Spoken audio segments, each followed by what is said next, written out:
Good afternoon and welcome to Live Jai-Alai in the Magic City on YouTube's Jai-Alai Channel.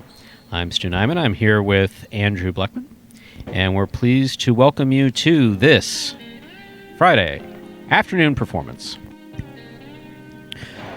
We have 9 games for you beginning at 4 p.m. In addition to fast and fun Jai-Alai action, each of today's games offers win, play, show, quinella, exacta, and trifecta wagers. And if these terms are new to you, we'll explain them throughout the performance.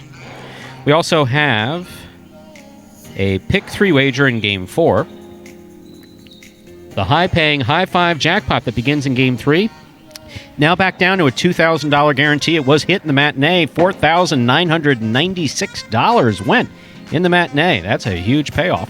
It gets reset to $2,000. To play the High 5, you correctly pick winners of games 3 through 7. Games 4 through 7, rather. 3 through 7. You got it. Is it? Yeah, 3 Did I say that 7. right? Oh, yeah. You got it right the first time. The pick 3's in Game 4, and the pick 5 begins in Game 3. What? You read this once and you know it? I'm impressed. A couple times. We also have the all-new Mighty Ocho.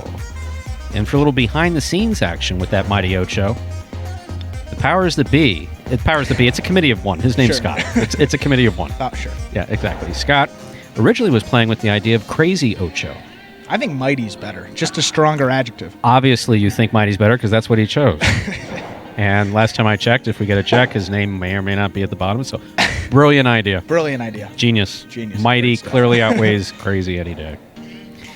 The Mighty Ocho begins in Game 1.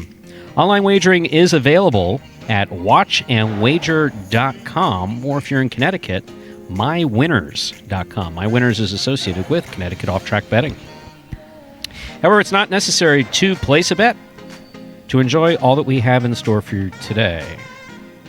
We do have 2 scratches again in the afternoon performance. Just like the matinee, Jedden and Ron are scratched in all their scheduled appearances today.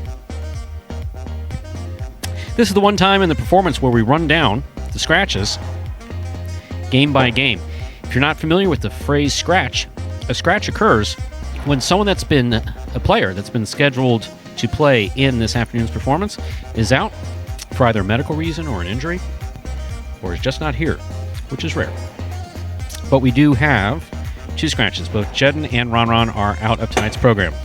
There are no scratches in Game 1. In Game 2, Post 4, scratch Jedden, replace Jedden with CRB. Game 2, Post 4, scratch Jedden, replace Jedden with CRB. Game 3, Post 3, scratch Ron, replace Ron with Tennessee. Game 3, Post 3, scratch Ron, replace Ron with Tennessee. There are no scratches in Game 4. Game 5, Post 3, scratch Jedden, replace Jedden with CRB. Game 5, Post 3, scratch Jedden, replace Jedden with CRB. Game 6, Post 5, scratch Jedden, replace Jedden with Vuelo. Game 6, Post 5, scratch Jedden, replace Jedden with Vuelo. Game 7, Post 4, scratch Jedden, replace Jedden with Lamonte. Game 7, Post 4, scratch Jedden, replace Jedden with Lamonte. Game 7, Post 6, scratch Ron, replace Ron with Douglas. Game 7, Post 6, scratch Ron, replace Ron with Douglas. Game 8, Post 3, scratch Jedden, replace Jedden with Anderluck. Game 8, Post 3, scratch Jedden, replace Jedden with Anderluck. Game 8, Post 8, scratch Ron, replace Ron with Bueno. Game 8, Post 8, scratch Ron, replace Ron with Bueno. Finally, Game 9, Post 2, scratch Ron, replace Ron with Ben. Game 9, Post 2, scratch Ron, replace Ron with Ben. Game 9, Post 5, scratch Jedden, replace Jedden with El Barba. Game 9, Post 5, scratch Jedden, replace Jedden with El Barba. That's the rundown of Jedden and Ron, their scratches, and how those affect today's performance in its entirety. Ladies and gentlemen, we recognize that many of you are either sheltering in place or safer at home or just trying to get by as best you can as we all confront this new normal. We also know that you're tuned in, and we couldn't be more pleased. Many places throughout the United States. We heard yesterday. Some international viewers, too. How about that? I believe we have a friend from Ireland that's tuned in. Netherlands the last week. DJ Hype out in Ireland. Yes. I believe we have also some folks tuned in Spain and France. And awesome. We couldn't be more pleased that all of you were tuned in. We certainly hope that you enjoy the performance. We certainly hope that you are healthy, relatively happy. And if nothing else, we're glad that we can provide this Jai-Alai Sports Entertainment to get you through the next 2 hours. We certainly wouldn't be doing it without you and very much appreciate it. We don't have customers here in-house. We're doing it solely for the viewing audience on the Jai-Alai Channel on YouTube, as well as those of you tuned in to the live feed through MagicCityCasino.com. We now welcome you to sit back and relax, because at 4 p.m. it's time to play Jai-Alai. That's just 5 minutes away.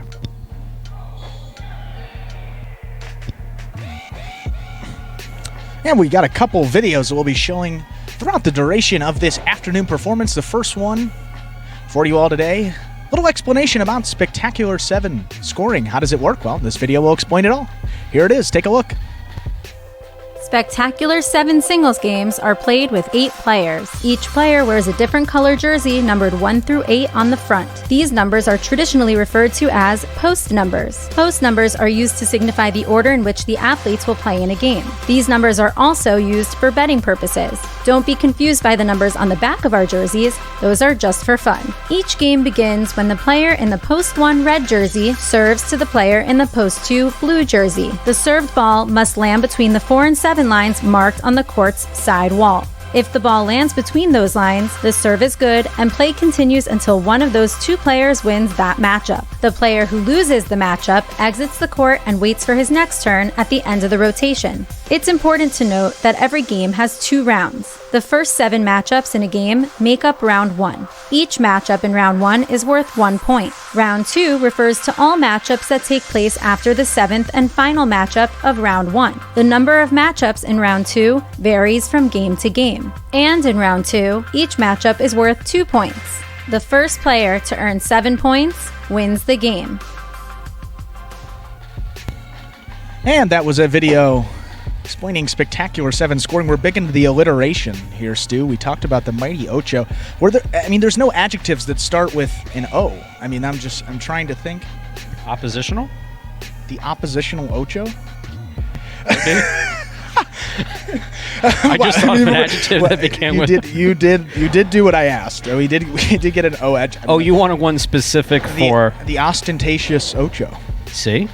That's just a big word, though. I don't even know what No, that is. it's an adjective. Ostentatious. You said there were no adjectives. But none that fit the the Mighty Ocho. Yeah, that fit the Mighty. Oh, well, we're talking. We got Spectacular 7. There's the lovely Lindsay. You talk about all these alliterative. We're big in alliteration. But the O, that's why you went with Mighty. There's really nothing that.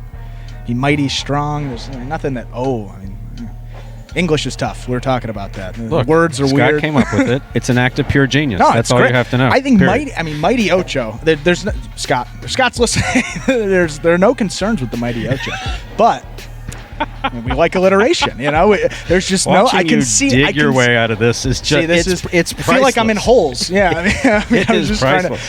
Saving grace is that there's only 2 minutes until we begin the game, and then by definition we have to talk about the game. No, seriously.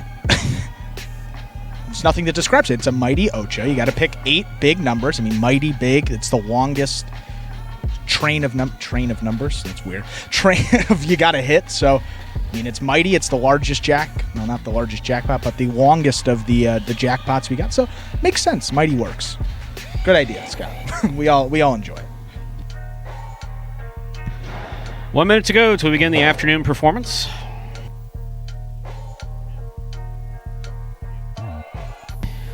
Or in the computer system that does the wagering, Mat 2. Mat 2. Mat 2. That was a question I asked. I said, is there such thing as a double matinee? There can be, probably. If both were to happen. Realistically, if you call it, that's what it is. But we're not starting here at 8 o'clock. Yeah, we got the second one at 12. Now this is 8 a.m. probably plenty early for these guys. Wow. Yeah, 12 is a little early. Pushed it up from last year. I would actually love that. He'd love it. Yeah, let's not give him any. Don't give him more ammunition. If he wants to come up with it on his own, that's fine. But let's just stick with 12 and 4 for now. Get the clock moving here. Gee. This is the last call for all wagering if you're placing wagers on Game 1.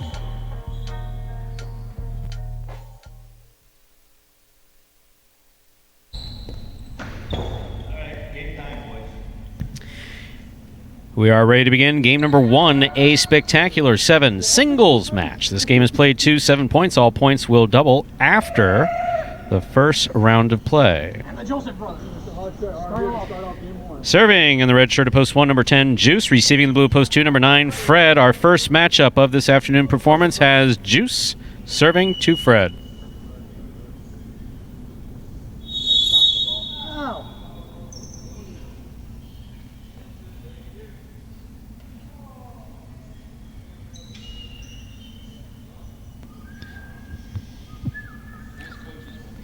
And folks, we are just waiting on the officials to come onto the court. You'd think, Stu, they'd be able to hear that sonic boom whistle.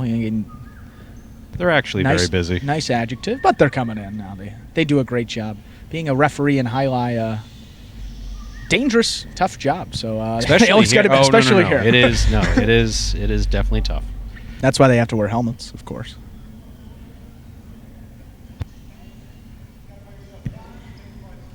There we go. 2 judges, 2 players, ready to begin.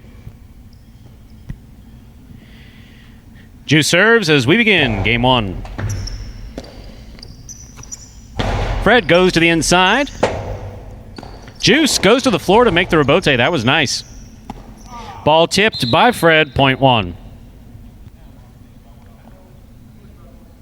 1 first up on the board in our first game. That'll bring to the court the white shirt of post 3. Our next matchup has Juice serving to Tennessee.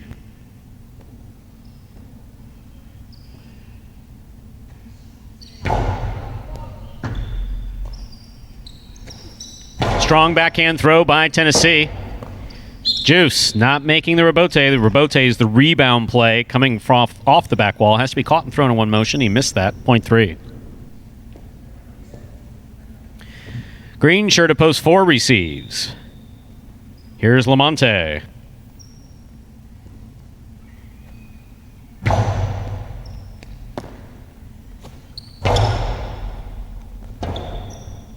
Forehand rebote saved by Tennessee.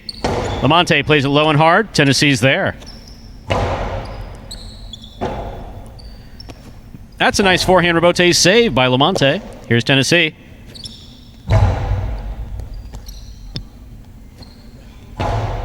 Lamonte goes to the inside. Tennessee is there. Rebote by Lamonte. That got away from him. That hit the overhead screen. Point 3. Tennessee has 2 points. He now serves to the black shirt of post 5. Here's Diaz. Our next matchup has Tennessee serving to Diaz.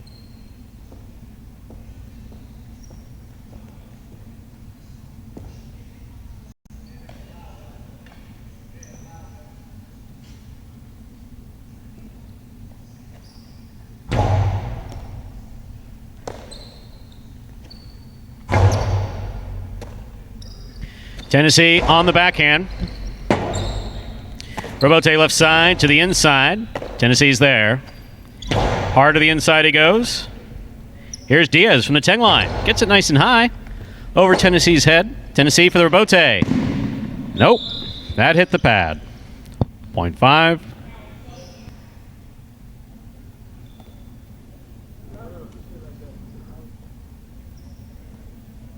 Here's post 6 in the yellow shirt. CRB.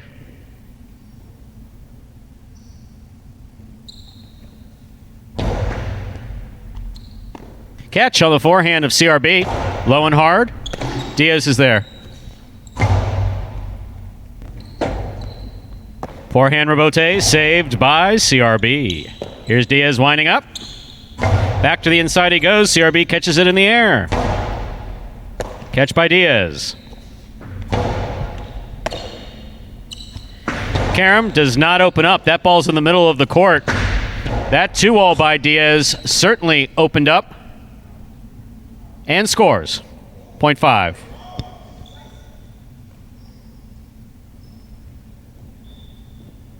Pink shirt of post 7 receives. Here's Cool Fitness.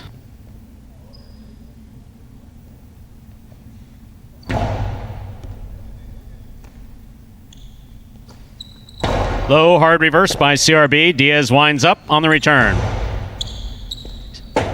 Cool Fitness. Rebote left side. Soft touch. Soft enough. It scores. Point 7. Here now to complete the first round and receive wearing the purple shirt of post 8, number 31, Ossier.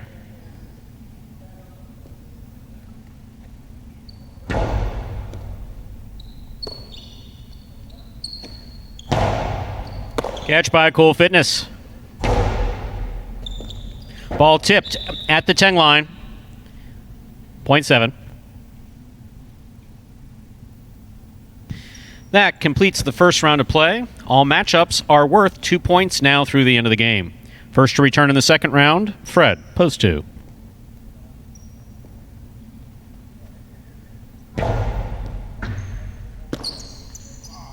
Fred was winding up and dropped the ball, 0.7. Cool Fitness has 4 points. He now serves to the returning a 1 post, and the red shirt is Juice.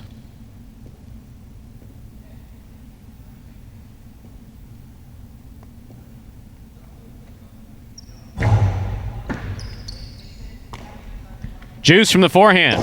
Cortada scores for Juice, 0.1. Yeah, Juice gets a lot of power behind those forehands. Great example there, scored for him. Juice has 3 points. He serves to the green shirt at post 4, Lamonte.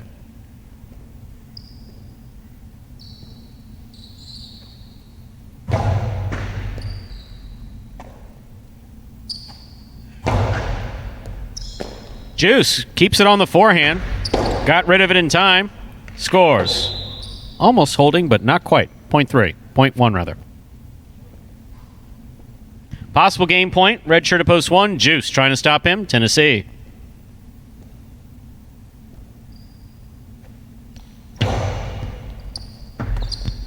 Point in game. Post 1. The red shirt. Juice.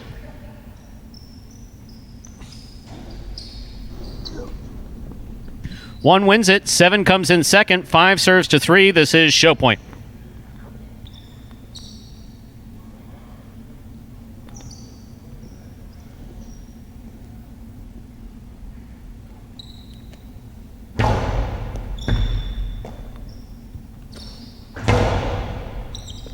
Robote comes to the left side of Diaz. He makes it 2-all. Does not cut out. Tennessee's got it. Robote left side by Diaz. Tennessee. Strong reverse. Forehand Robote by Diaz hanging in there. Here's Tennessee stepping in at the 9 line. Another one coming out to the Robote. Diaz is there. Back to the inside he goes. Tennessee on the run. Makes the catch. Robote left side. Stopped on the forehand of Tennessee. What a second effort by Diaz. Looked like he was giving up on it, but he held on. This one will score. Point and show, post 3, Tennessee. Unofficial order finish, 1-7-3.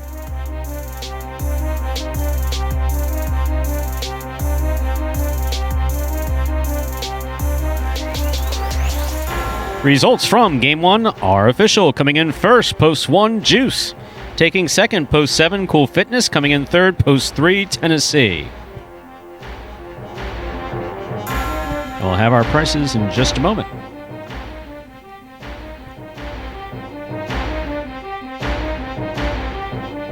I kind of left in suspense there after Juice got his first win. I don't know if that was just his first win thing with the backflip, but didn't know he was going to go back on it for a second try. Would have landed. I mean, probably would have landed it, but we do not condone flipping. I obviously, from a management standpoint, I try to dissuade that. I know people like to see it, but it's all fun until he falls and then it is scratched for 6 months. Exactly.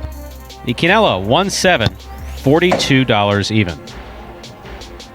That's first and second finishing in any order. That's 1-7 or 7-1, $42. The trifecta, first, second, and third place, 173, 193.60. There's a healthy win price.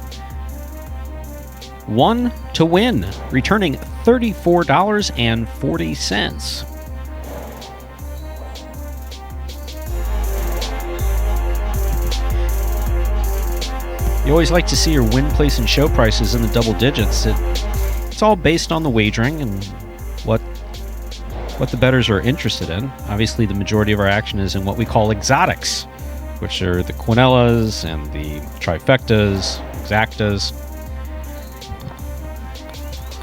But one of the easiest wagers there is who do you think's going to win? Or who do you think is going to come in first and second? In that game right there, Stu, I mean, obviously the guys that are playing at the beginning of that rotational order, the rotational system here in Jai-Alai, have a big advantage. I mean, the one paying $34, that's a really good price for that. Yes, it is. Got those wins coming up consistently throughout from the start of the season, so obviously good to see a lot more people getting in the action. Up next, ladies and gentlemen, is our second game. It's a Spay? Should I try that again? Let's try it again. We're here. We got a couple takes. Yeah, we're on a couple second delay. So second chance? Yeah. All right. We're here. 1, 2, 3, speak. Up next, Game 2. A spectacular 7 singles match. It's played to 7 points. Points will double after the first round of play. There's a scratch. Game 2, post 4. Scratch Jedden, replace Jedden with CRB. Now I'm coughing. Game 2, post 4. I'll take it for you. Replace Jedden with CRB. I'm all choked up after that first game. I'm actually not. It was a decent game. Oh. There have been other games where you're like, wow. But no, that was good. That was a very good game. And I think we have lots in store for this second game. I usually don't say something like that because then it's usually overserve, underserve, drop. Yeah. Yeah, that's not a good combination. We don't want to set the pace too briskly, if you will, for these guys. Exactly. Get it in, catch CTFB. CTFB. See how catchy that is? No CTFB. pun intended. Did you pick quick. up on that? It's how quick. catchy that is? Did you pick up on that? I didn't. I got to be honest. Well, he's quick. I mean, that's why that was pretty quick. Business. I got that in there. That's right. I liked it. It was a funny story. You say spectacular 7. I remember the first time last year I was like, Stu, what does spectacular 7 mean? And you're like, it means that the points double. I was like, no, I understand like spectacular 7, like the points double. What does spectacular 7 mean? No, it just means that the points double after the first round. Like everyone's gone one time.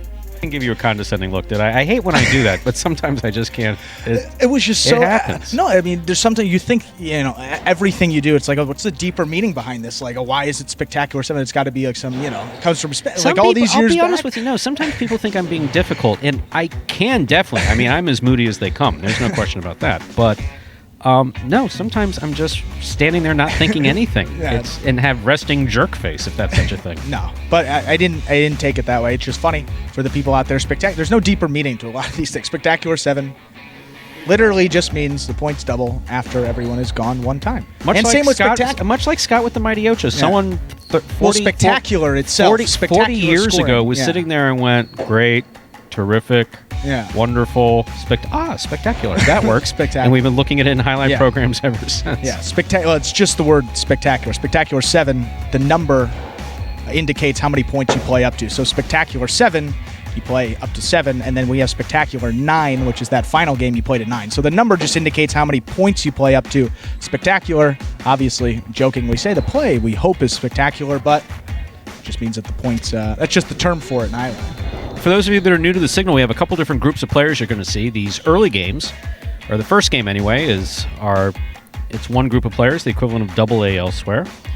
And the second game, we bring in a couple new faces, a little bit stronger competition. Then we'll have some doubles, which is a mix of both our strongest players and some of the weaker players. And then we finish it off strong with the top players playing in games 7 and 8.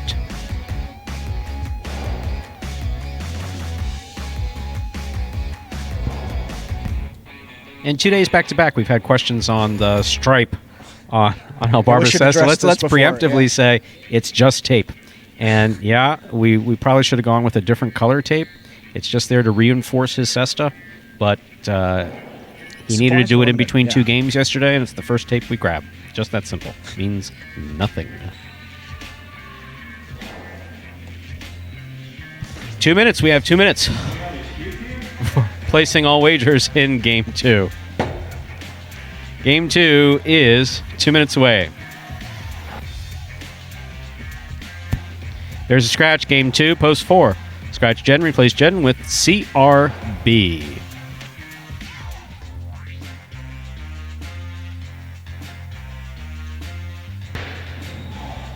Stu, CRB. What does it stand for? Well, those wondering, the nickname, just his initials. Chadsworth is the first name. Don't know the middle name. That's an R. We just call him, the R stands for Robote because he's a Jai-Alai guy. Would it be interesting if it was Roderick? Chadswick. Chadsworth. Roderick Barnes. Even if it's not, we're changing it. We're changing. That's it. That's the name. Chadsworth Roderick. Yeah, that's got a nice ring to it. Chadsworth Roderick. Actually. Yeah, I mean, it really does. He shouldn't be. I mean, he should be somewhere in a castle. So, I mean, with that name, apart from having some fun with his name, the truth of the matter is that you'll find very few players on this roster who try harder than him. He puts so much in the fact that he's only got a number of these players have 2 years. He's only got 1 year. Last year was his first year with us, and he's made so much improvement. Yeah, it's a big thing with we mentioned the football guys just all so competitive, and that's kind of the nature of the sport. And as the clock hits 0, ready to go. Yes, we have no shortage of competitive personalities back here. We begin Game 2, a spectacular 7 singles match, played at 7 points. Points double after the first round of play. Serving the red shirt at post 1, we have number 22, Bueno. Receiving the blue post 2, number 29, Vuelo. The first matchup of the second game is Bueno against Vuelo.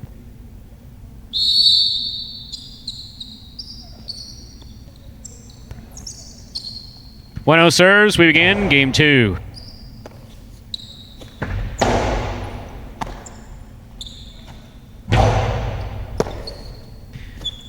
Vuelo goes deep. Forehand rebote by Bueno to the inside. Vuelo on the run. Hook the rebote to the floor. Point 1. Bueno's first up on the board in our second game. That'll bring to the court the white shirt of post 3. Number 24, Cool Fitness.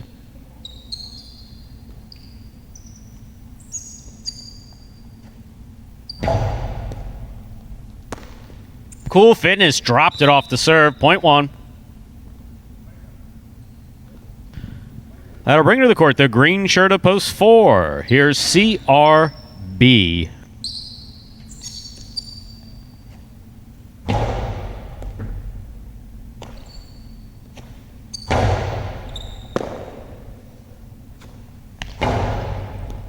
Good pickup on the left side of CRB. He sends it back. Bueno's got a hustle for the rebote. Nice 2-wall rebote. Stopped on the forehand of CRB. Carom by CRB. Stopped by Bueno. Carom by Bueno. Cuts out. CRB had it. Dropped it. Point 1.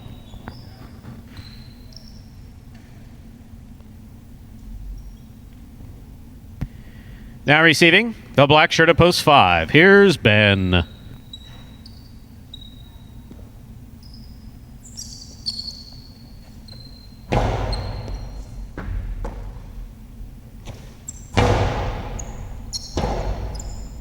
Forehand rebote by Bueno. Scoop by Ben. He holds on to it. Try to Carom. A little wild. It's out of play. Point 1.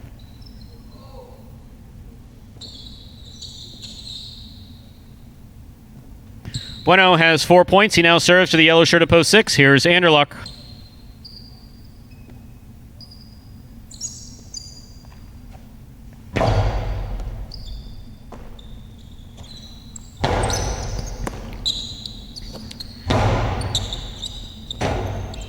Rebote not coming out. Point 1.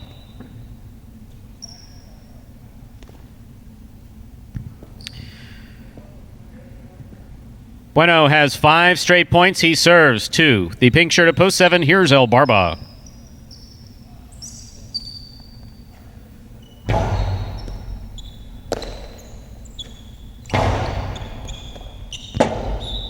Ball tip first time round. Nice 5 straight point effort for Bueno. Point goes to the 7. El Barba will now serve to the purple shirt of post 8. Here's number 30, Diaz. This will complete the first round of play.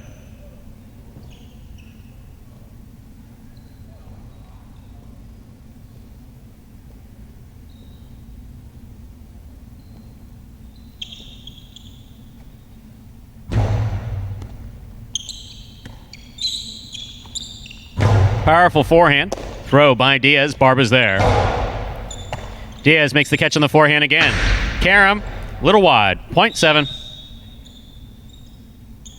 That completes the first round of play. All matchups are now worth 2 points. First to return in the second round, number 29, Vuelo.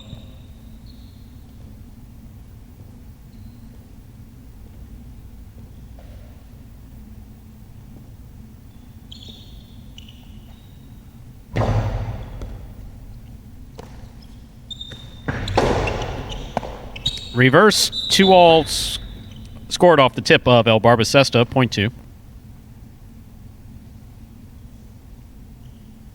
Here's post 3, Cool Fitness.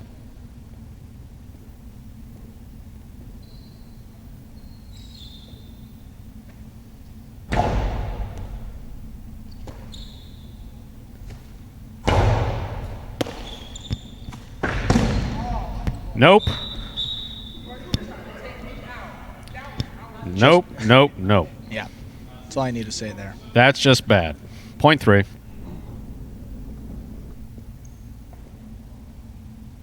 Post 4, the green shirt receives. CRB.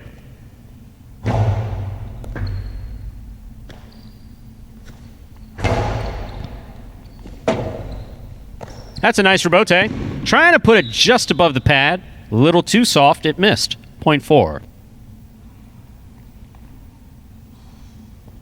Here's black shirt at post 5, Ben.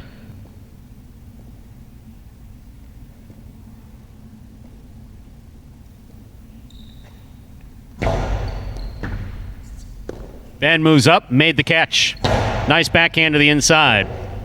Rebote forehand. That stayed in play, stayed away from the overhead screen. Nice throw by CRB. CRB has it with a hop, throws it hard, Ben's there. Ben keeps this away from the overhead screen. CRB, rebote, down low, Ben's there. Ball tipped, point 5.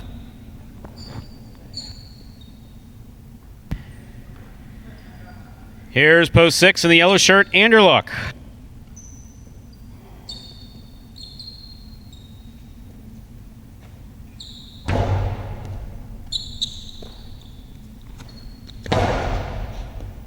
Catch by Ben. Nice forehand. Picata, the big bounce. Scooped up by Anderluck on the left side. Very nice. And it scores on the return, point 6. Anderluck has 2 points. He is serving to Bueno. Bueno returns with possible game point.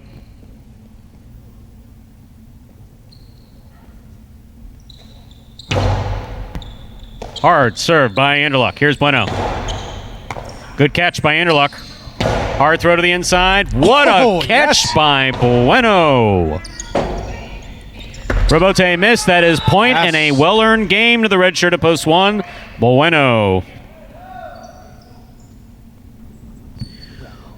One wins it, and we have a hefty playoff for second and third place. 7-2, 3-4, 5, and 6 pair off in playoff for second and third place. 7 first serves to 2.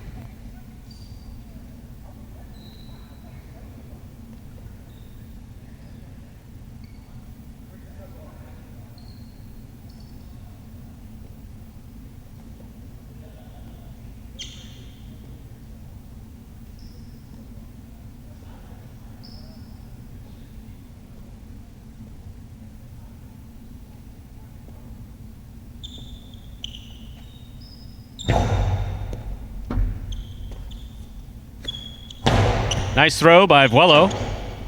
Rebote by El Barba. Vuelo moves in, makes the catch, sends it back. Rebote comes to the left side of El Barba. Nice play. Vuelo calmly takes it in the air. That's a good catch by Vuelo. Swing and a miss, point 2. 3 now serves to 4.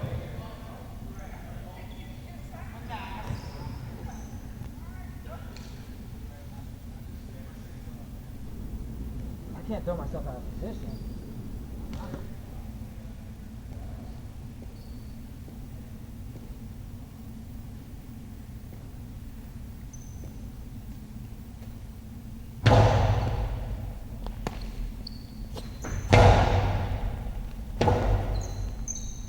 Rebote, it's a 2-wall by Cool Fitness. That kissed the side, that kissed the front wall just enough to score. Very good by Cool Fitness, point 3. 5 serves to 6. The winner of this point will then meet 2 and 3 in the continuing playoff for second and third place.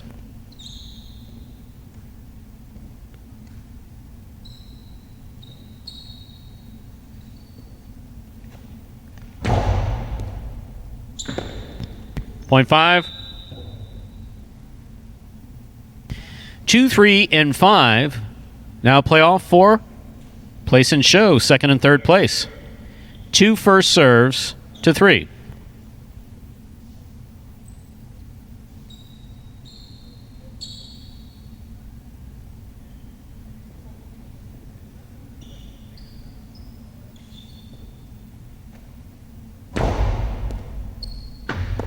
Ball tipped, point 2.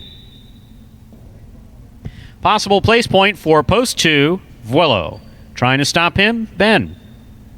Possible second place finish.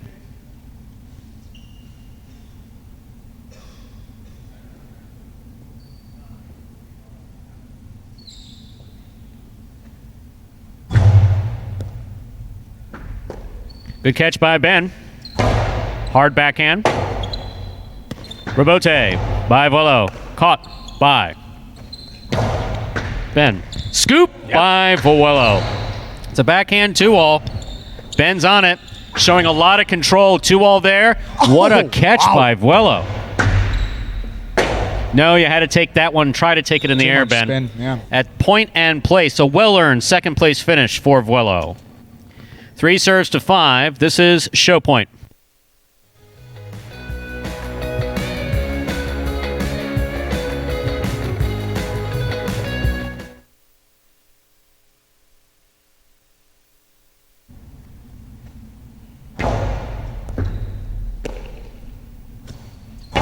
Strong backhand throw by Ben. Scores. Ben comes in third. Unofficial order finish 1, 2, 5. Your prices will be posted in just a moment.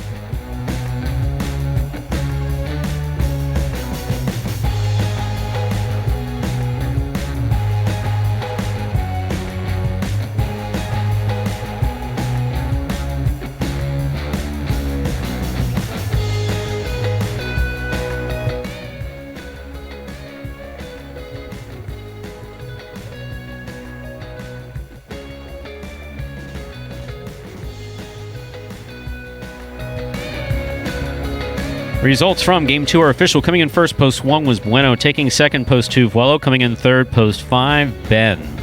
1, 2, 5, the official order finish for game number 2. Overall, a good game. Vuelo played exceptional that game. He did. I'm the first to be a little critical when he doesn't do well, like that reverse that went into the pad. You know, that's crap.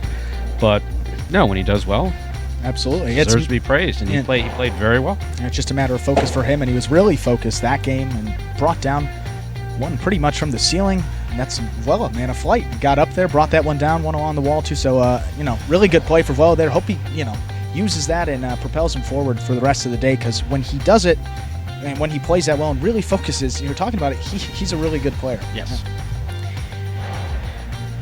Prices from Game 2 are up on the board. The $2 Quinella 1-2. That's first and second finishing in any order, 1-2 or 2-1. $16.40. The trifecta, that's first, second, and third place finishers, were 1-2-5, 101.20. Up next, Game 3. A spectacular 7 doubles match, the first of our 3 doubles games in today's performance. And these teams will be playing together through June 27th, I think it is. Correct. Yeah. Through June 27th. So you can bet on the same front court and the same back court playing with each other now for the first double season. We have a scratch. Game 3, post 3. Scratch Ron Ron, replace Ron Ron with Tennessee. Game 3, post 3. Scratch Ron Ron, replace Ron Ron with Tennessee.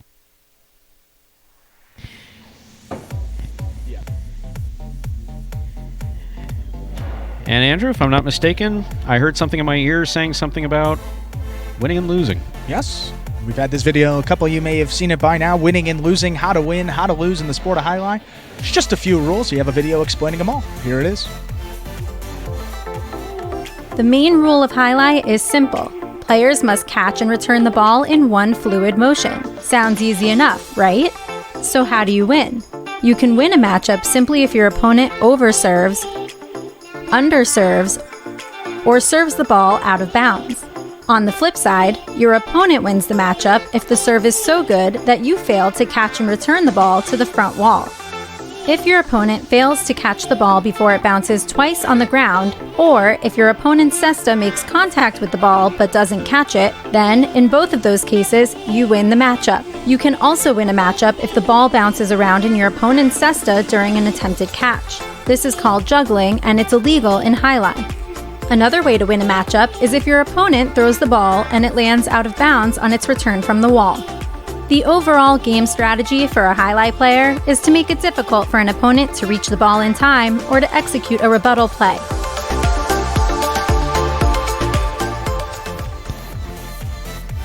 And that was a little video explaining winning and losing in Jai-Alai. And hope that as you guys watch more, you understand that a lot of you are learning, so we're kind of inundating you with a lot of the rules and all that stuff. We made a couple videos to explain, so hopefully that clears it up for you. Just a few rules in this sport, not really too complicated here. And some other sports, there's penalties and flags, laundry on the field and all that. Nope, nothing like that.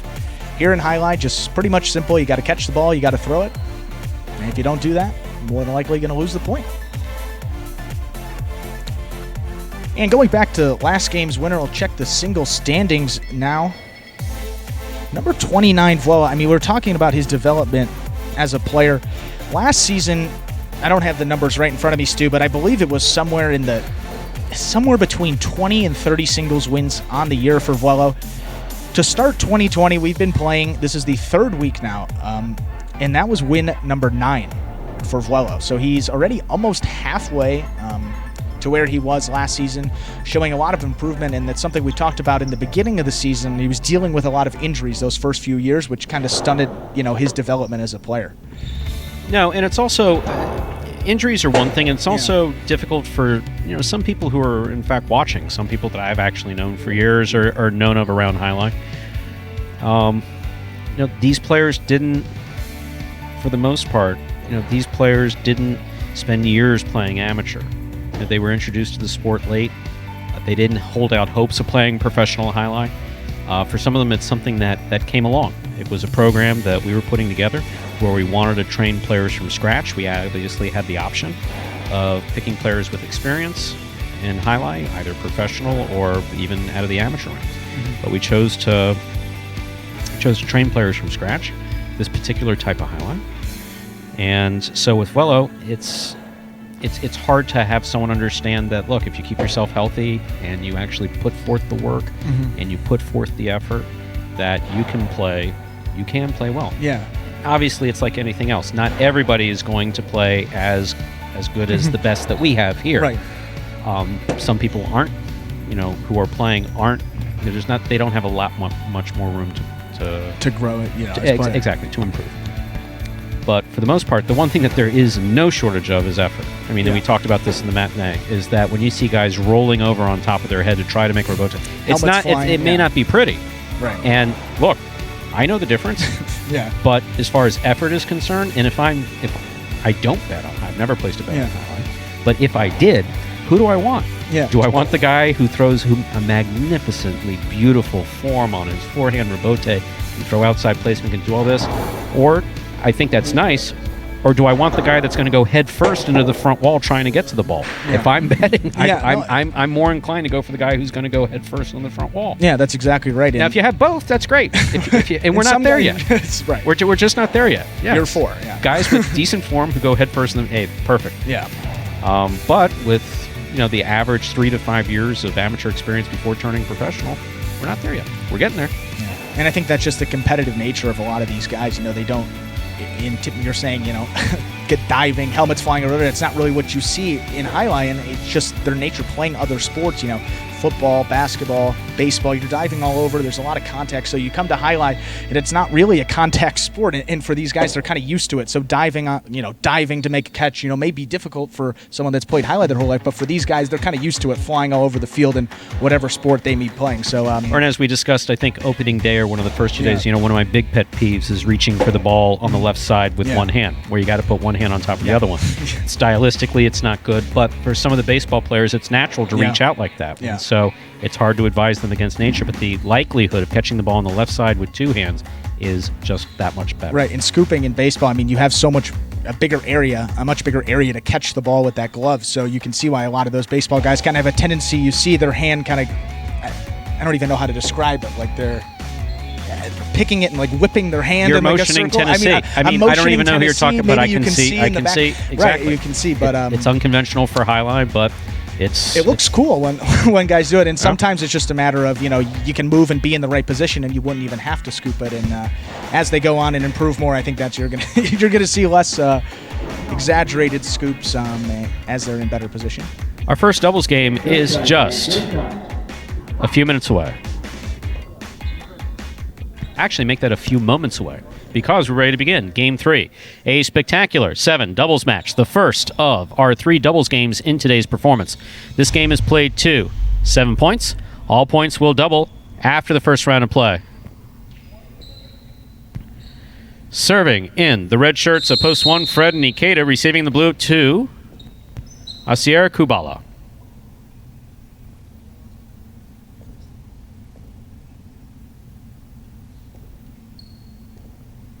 Fred serves. We begin Game 3 with an underserve. The ball must land between the 4 and 7 line. That fell short of the 4. Point 2. 2 serves to the white shirts of post 3. Rock and Tennessee. Tennessee substitutes for the scratched Ron.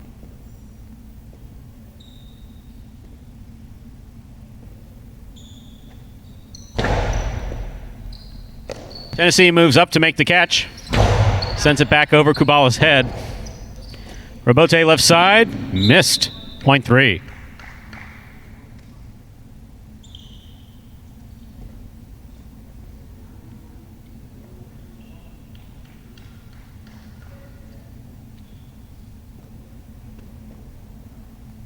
Green shirts of post 4, Barba and Ben.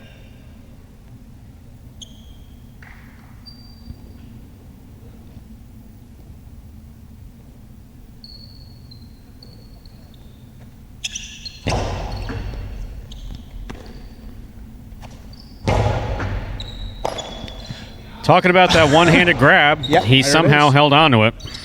Outside placement, off Rock Cesta, point 4.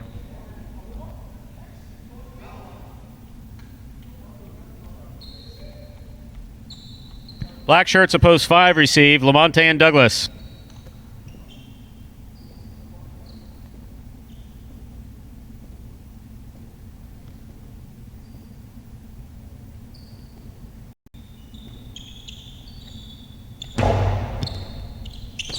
Douglas from the backhand. Hard to the inside. Ben's there. Scoop by Douglas. Powerful forehand. Caught in the air by El Barba. El Barba threw that one right off the court. Point 5.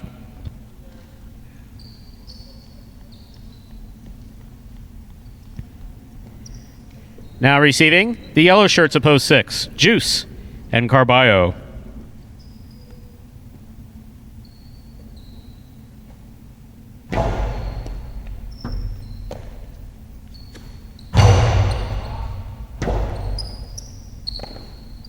Robote missed on the left side of Lamonte. Point 6. Juice now serves to the pink shirts of post 7, Diaz and Anderluck.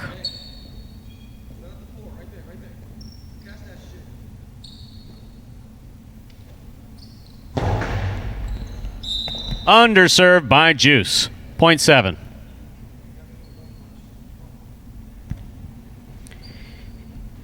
This next matchup, the last of the first round, has Diaz serving to the purple shirts of post 8, CRB, and Vuelo.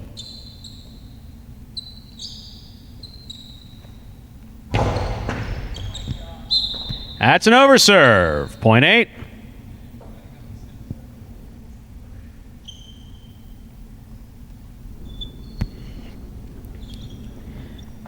That completes the first round of play, and all matchups are now worth 2 points through the end of the game. First to return the one post, the red shirts, Fred and Ikeda. Fred takes the serve. Great catch by Vuelo. Ikeda from the 12 line over the top. CRB makes the catch, sends it back. Rebote for Fred. Fred hooked it to the pad. Point 8.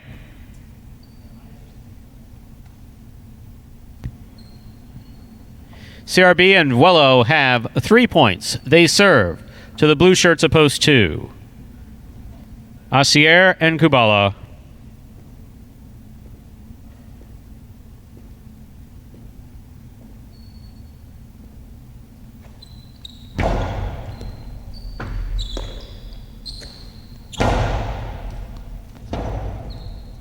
Rebote forehand by Vuelo. Here's Asier from the 6 line. Hard to the back wall. Vuelo, rebote to the inside. Here's Kubala from the 11 line. Kubala lifts the backhand. Rebote for Vuelo. Here's Kubala. Vuelo from the forehand now. Kubala calls for the rebote, threw it to the overhead screen. Point 8. Vuelo just playing really consistently right now, just getting it back up on that front wall. Really helping Straight score. points to a possible game point here. Sorry to cut you off. Oh, you're all good. Straight points to a possible game point here for CRB and Vuelo, trying to stop them. Rock and Tennessee.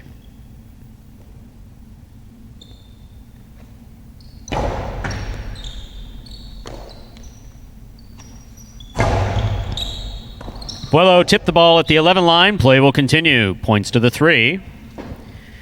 3 has 3 points, is serving to the returning 4 post. El Barba and Ben.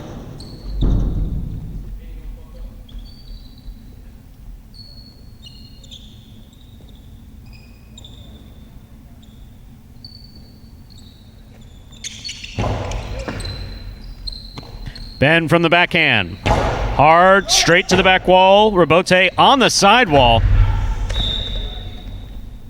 Rock hit the wall pretty hard. Really hard.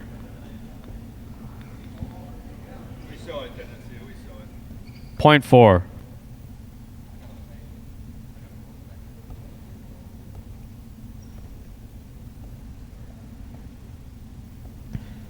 Black shirts of post 5 receive. Lamonte and Douglas.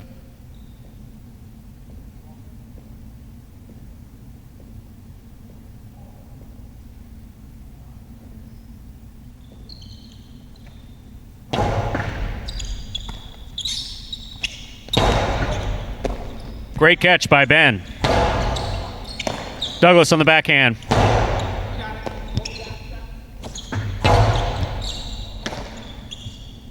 Douglas, outside placement. Just missed. Point 4.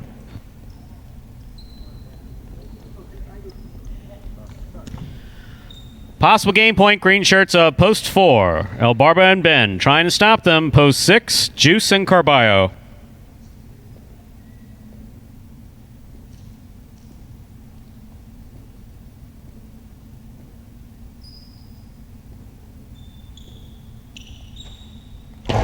Good serve by El Barba. Here's Carballo. Ben down low makes the catch. There's the reverse. Juice with a swing and a miss. That's point in game to the green shirts of post 4. El Barba and Ben. No playoff here. 8 places, 3 shows. Unofficial order of finish is 4-8-3. Your prices will be up in just a moment.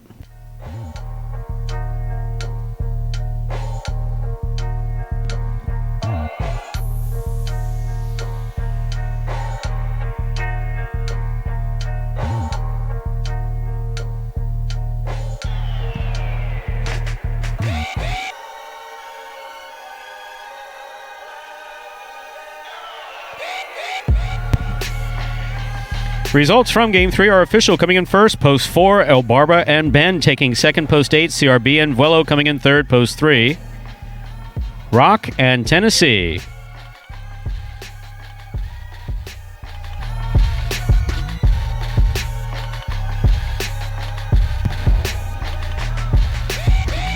Not a bad start to our doubles game. Doubles games. Yeah, we got 3 more doubles games and a 3 more. 2. Oh my goodness, 2.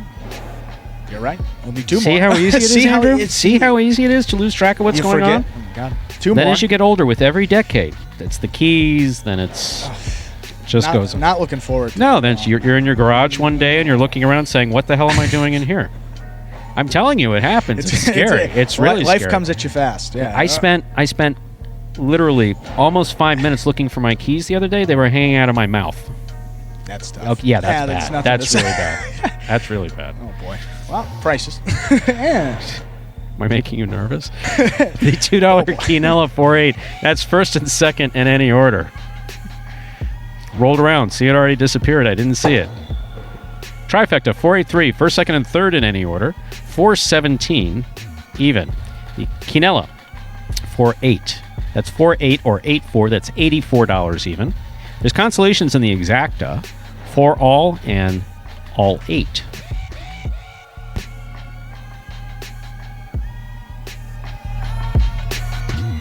Nice looking win. $18.80 on the $2 price.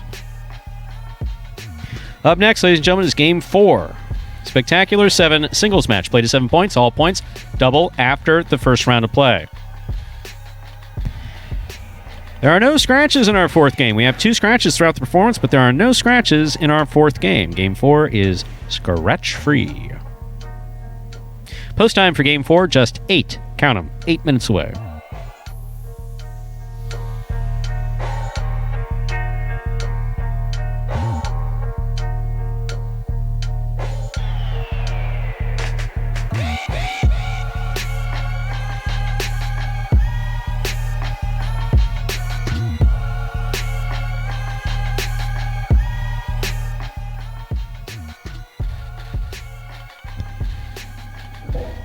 And taking a look at how that last game now impacts the championship doubles standings. These doubles teams we mentioned will be together through the end of June.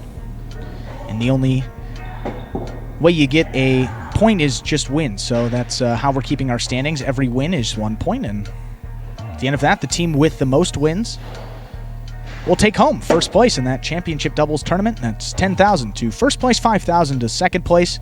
And again, going through the end of June. So just a month and a half more of action. The infancy of this tournament, only week number 2. Taking a look at the standings here. Team of Douglas and Lamonti. There they are again. Douglas, you saw if you've been watching singles play, he's been in the money in all of his singles games. Definitely guy tough to bet against if you're watching it for that reason. But if you're just watching for the fun of it, Douglas, obviously the best player we've got out here. So one to really look for in those next few doubles games and in the singles games. He'll be playing in games 8 and 9, those feature singles games of this second performance of the day. And then below that, team of Douglas and Lamonti, we got a 2-way tie for that second place spot. Tennessee and Bueno, and the teams of Ikeda and Fred. So Tennessee and Bueno, sort of on paper, 2 of those middle tier players, middle to upper tier players. It's a pretty solid team there. Ikeda and Fred. Ikeda came out of the gate strong in singles play. If you've just joined us for maybe the past week or so, Ikeda has admittedly been struggling a little bit with his play. Came out of the gates, taking a look at the single standings. In our first week, Ikeda piled on 10 wins. That was 4 more than anybody else. And Ikeda and Fred still right there in the doubles tournament. So a couple teams that are just strong at the top of that list. You go down the whole roster for those double standings. We said it again. Hate to sound like a broken record, but this is certainly the most competitive doubles tournament we've got here in the couple of years we've been doing doubles here at Magic City. And a quick note for double standings. In the money percentages for doubles, pretty interesting and well. The team of Ben and El Barba, we mentioned that El Barba was sick last week, so he's been scratched a little bit. They haven't played as many games as some of the other teams. Only in their 14 games they have come in the money, meaning they have placed in the top 3. 9 of their 14 games they've played in, putting it at just above 64% in the money. That's better than every other team's do. And over the course of that season, I think that team of Ben and El Barba, they got to make a run. I mean, just too much talent amongst those two to not. I agree. No, the assessment is absolutely solid, and these doubles games are easily, as you said, as competitive as ever. Speaking of competition, just received word from producer Lindsay, lovely Lindsay, Yes. that folks online are talking about the best front quarters, back quarters of all time. I don't care if you know Jai-Alai a little bit or you know it a lot. No real way to answer it, because if you take one group of folks that were watching Jai-Alai 1950, and we did discuss this, one group of Jai-Alai that was watching 1958 to 1968, they're going to say the three names which immediately come to mind are Orbea, Chiruka, Chimela. Orbea, arguably the best front court of the 21st century, whose Jai-Alai career was cut short, and based on a getting hit in the head with the Jai-Alai ball. He's the whole reason why we wear helmets. Sure. Chimela climbed the wall, arguably is good, if not better than anyone else. He played into his 50s, so he had longevity with him. You take phenomenal backcourters, like very exciting backcourters like Alordway, Mexican player. Both he and his brother played, but literally, I mean, when Alordway would throw the ball at Miami Jai-Alai, or when he went someplace else, you'd have close to 5,000 people in the audience going whoosh every time he threw. That's but awesome. you know, one of the standout backcourters of the last several years, you obviously have Iristorza and Lopez, who clearly the best backcourt players of the last several years. Atine had a fantastic career, was a little plagued by injuries. And so, what generation are you talking about? So if you take, people will also talk about singles as far as the best. So you take Goicoechea, one of the best singles players of all time, put Goico in his prime against Assis at Miami Jai-Alai in his prime in the 1970s and 80s. Who would win day in, day out? Can't really say. Yeah, it's cool because, you see other sports like basketball, they always have the argument, people say, oh, Michael Jordan, the best player of all time, LeBron James, and obviously a couple of other names, but it's cool the history of the sport in Jai-Alai too. I mean, this has been going on for so many years. We have that history that, really a lot of young people like myself don't understand. So it's really cool when you can provide that perspective and you see the parallels. I mean, all these other big sports we have. So it really was as big as we do say. It was awesome. We're ready to begin game number 4, a spectacular 7 singles match, played to 7 points, all points double after the first round of play. Game 4 begins today's pick 3. Serving in the red shirt at post 1, we have Cool Fitness. Receiving in the blue post 2, Aussier.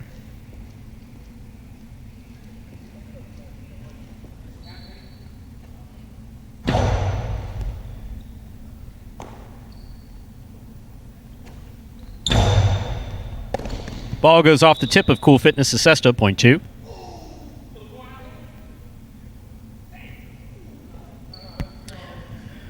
White shirt at post 3 receives Tennessee.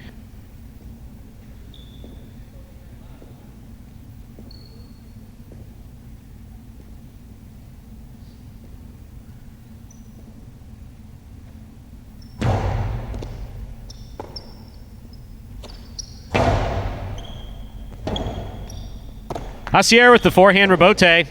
Wow. That's going to score. Good for Aussier, point 2. Tejada rebote, almost. Tricky shot there, Stu. Not a Tejada rebote. Not the example we want to set for everyone. Here's post 4, the green shirt. Juice.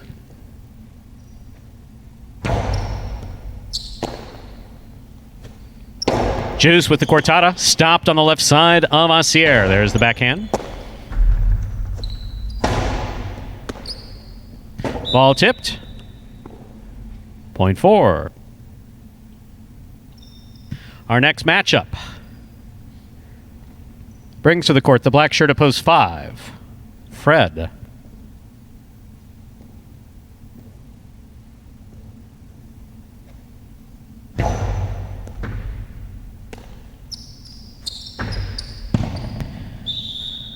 Point 4.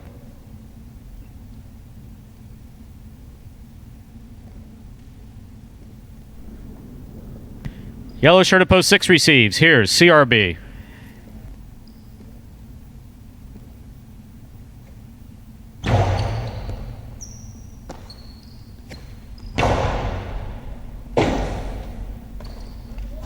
Hard throw to the inside. CRB using great foot speed to get there. Good catch. Again with the foot speed. He got to it. He rifles it inside. This one's going to score. The speed paying off for CRB and some good catching on top of it. Point 6.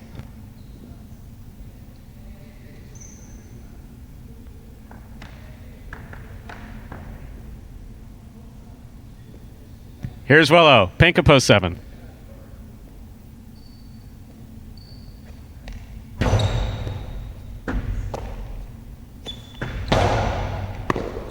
Ball goes off the tip of CRB Cesta, point 7. Here now to complete the first round and receive, wearing the purple shirt of post 8. Lamonte.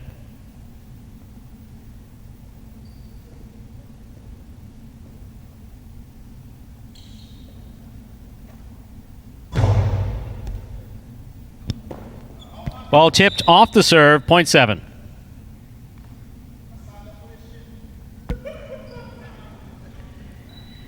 Here's post 1, Cool Fitness.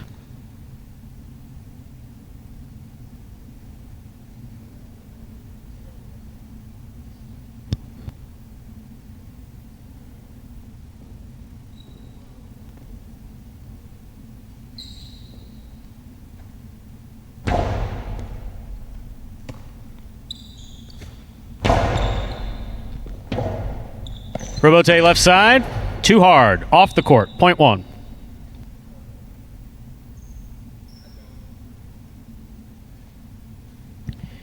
Here's post 3 in the white shirt, Tennessee.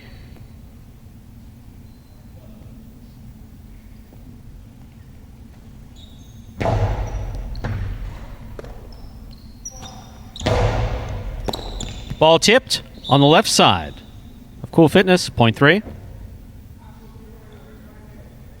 Here's post 2, Ossier.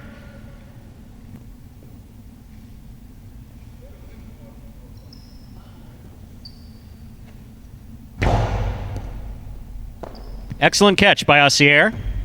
Strong backhand. Tennessee for the Robote. Point 3.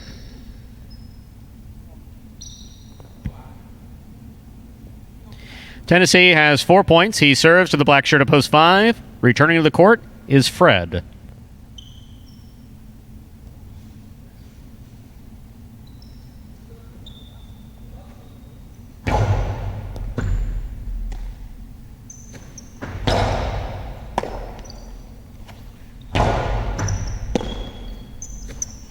That's a beautiful backhand throw by Fred. Tennessee on the Robote. Fred tipped the ball, 9 line, point 3. Possible game point for the white shirt of post 3. Tennessee trying to stop him. The green of post 4. Juice.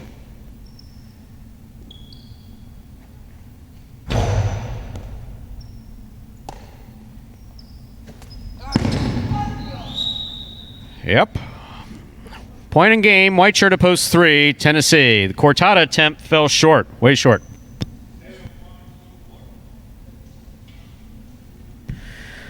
Remaining 4 players will pair off and play off for second and third place. 7 first serves to 1.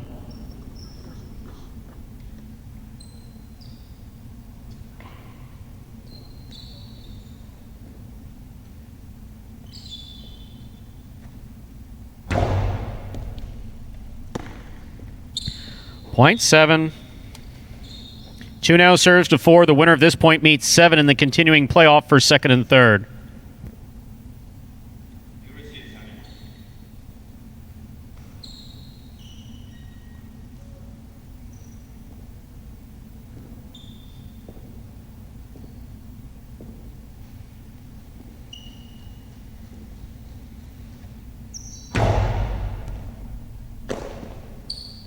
Ball missed. Point 2.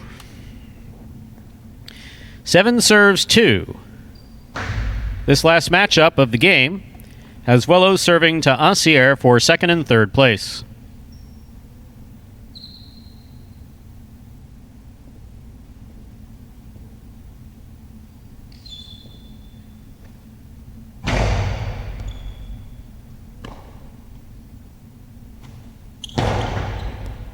Wello from the backhand. Assier with a good catch on the backhand. Robote left side. Catch by Assier. He kept that away from the overhead screen. Wello on the Robote. Outside placement's gonna score. Point and place to post 7, 2 shows. Unofficial order finish 3-7-2.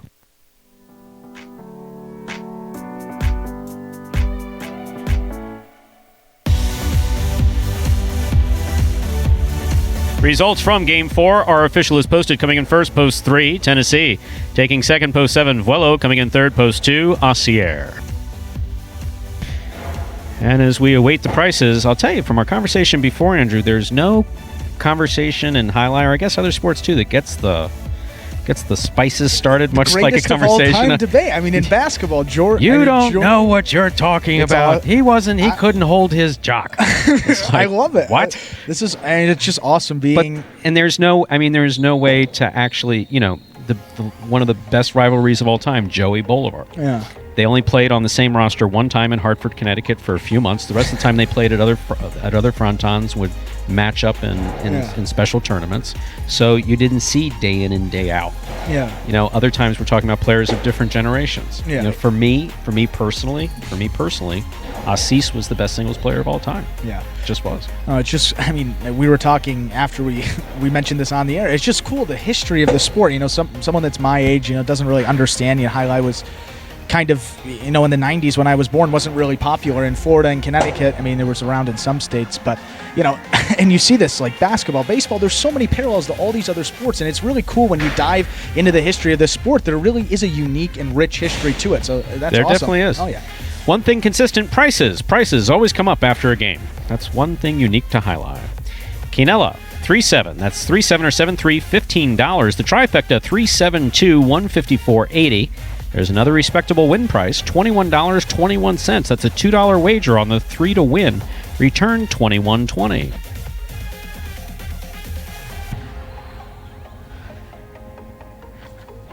And speaking about tops. Yes.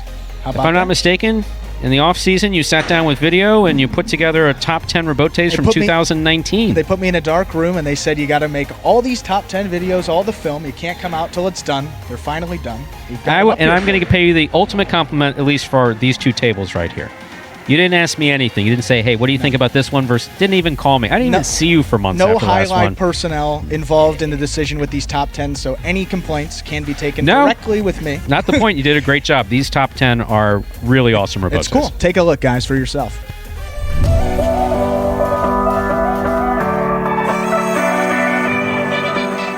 Outside placement from Poole. Aussier goes back for the Rebote, diving, and that's a 2-ball, and lands just in. That will score.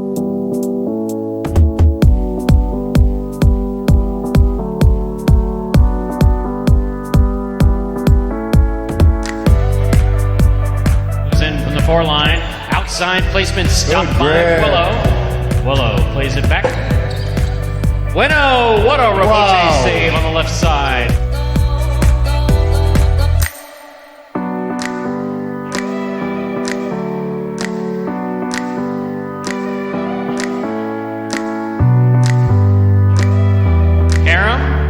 Stopped on the forehand of Jin. What a beautiful Rebote. Jin on the run, 2 bounces, scores.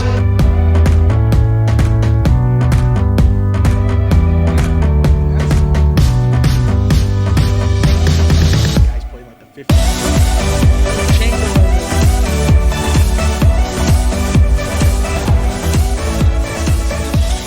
Back to the inside, Carballo goes.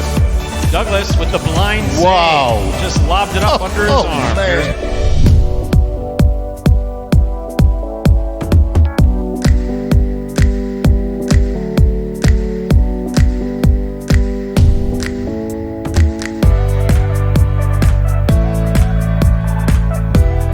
Rebote thrown beautifully. Antelope gets out of the way. Rebote's back up.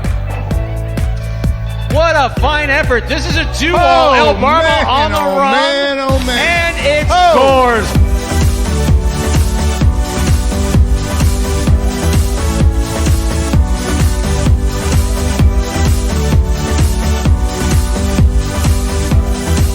Carballo picks the serve. Here's the reverse. That is a diving save by CRB.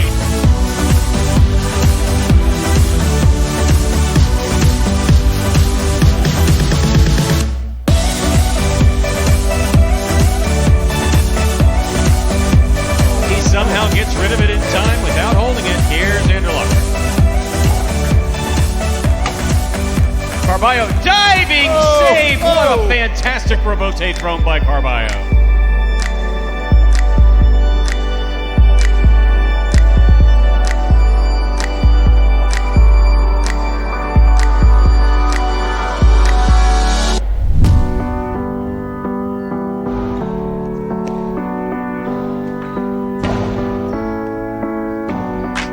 Ben, diving save, it's up, it's in, it's scored. Wow. That's why you never give up.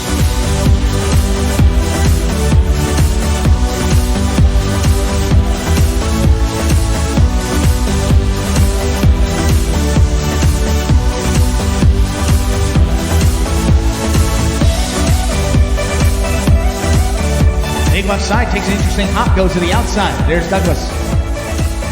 First play back to the inside, high bouncer. Carballo waits for it. Wow. Unbelievable rebote save.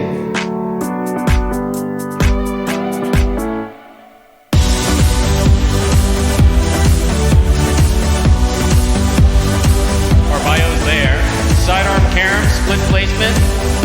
Kubala up at the 5 line. Hello. That's in play. That is absolutely in play.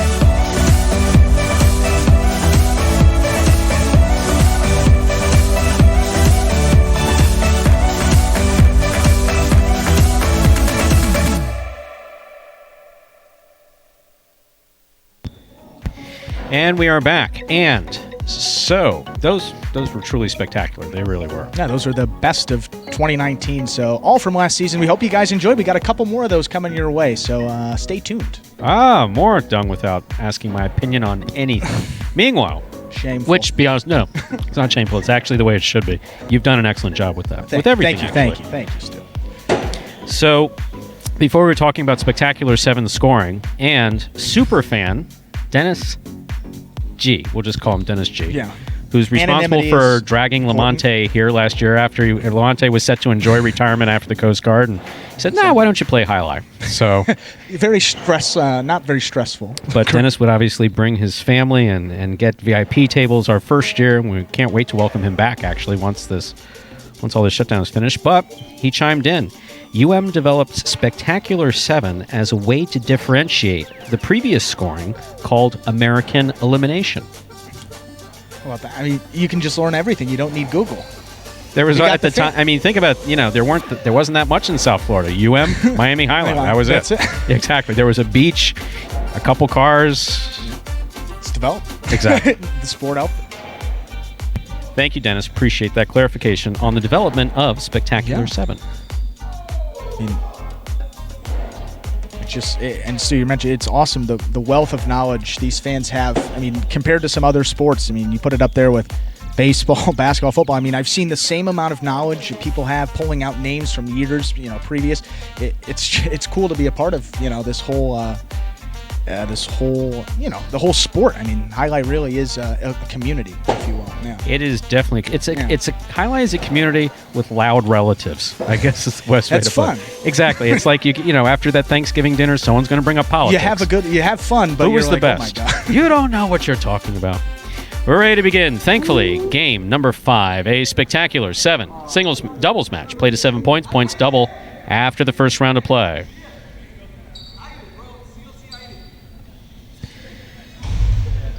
Serving in red shirts, post 1, Lamonte and Douglas. Receiving in the blue of post 2, Diaz and Anderluck.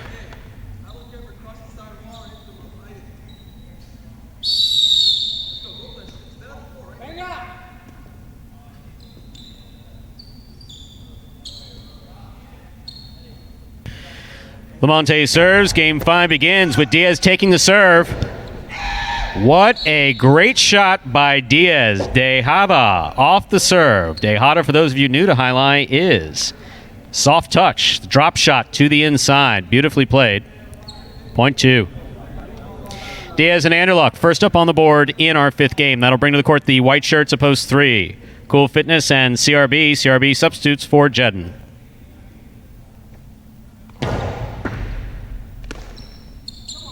Cool Fitness with a drop ball on the left side. Point 2. Two serves to the green shirts of post 4. Taking the court are Juice and Carballo.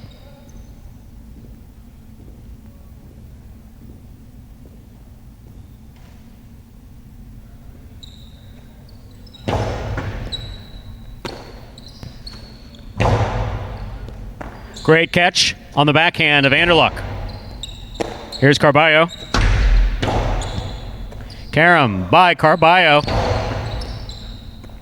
Diaz put it back inside. It goes off the tip of Carballo's cesta, point 2. Our next matchup has Diaz serving to the black shirts of post 5, the team of Asier and Kubala.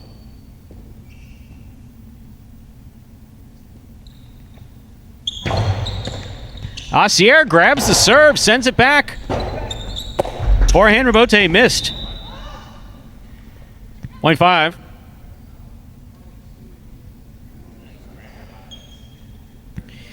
Here are the yellow shirts of post 6, Fred and Ikeda.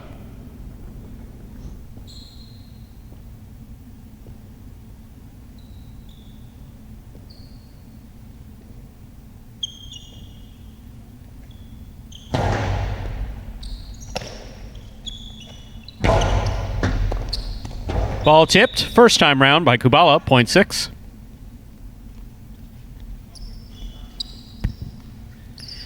That'll bring to the court the pink shirts of post 7. The team of Bueno and Tennessee receive.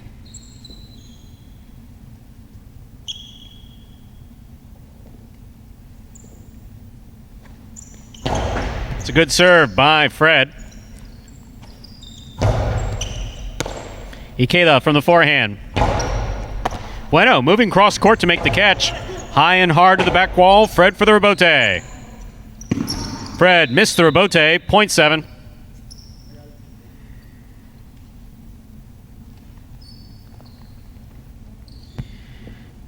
Here now to complete the first round and receive, wearing the purple shirts of post 8, team of El Barba and Ben.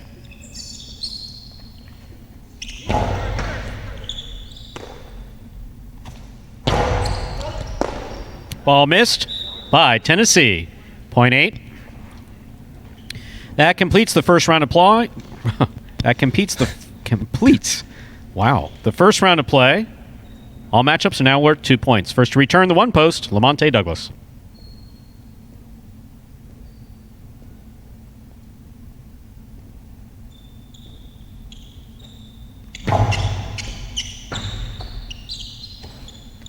Powerful backhand, caught by Ben.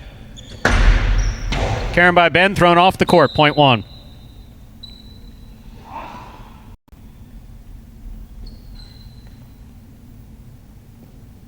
Lamonte now serves in this next matchup to the white shirts of post 3.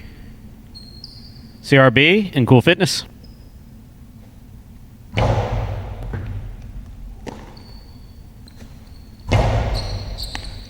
Douglas from the forehand, over the top. This one gets by Cool Fitness and scores point 1. One has 4 points. They serve to the 4 post. Receiving in the green shirts are Juice and Carballo.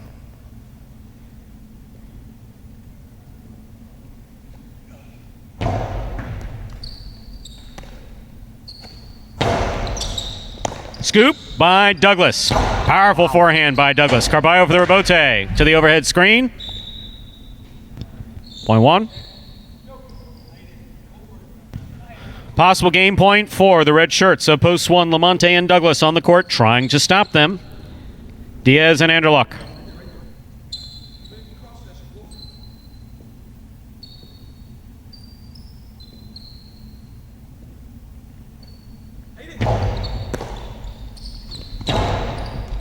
Scoop by Douglas. Douglas throws the ball, and Anderson catches it beautifully. Here's Douglas. Big reverse rebote. Not coming out. That goes off the forehand of Anderluck. That is point and game to the red shirts of post 1. Lamonte and Douglas. One wins it. 2 places. That means they come in second. 5, 6, 7, 8. Pair off playoff 4. Third place. 5 first serves to 6.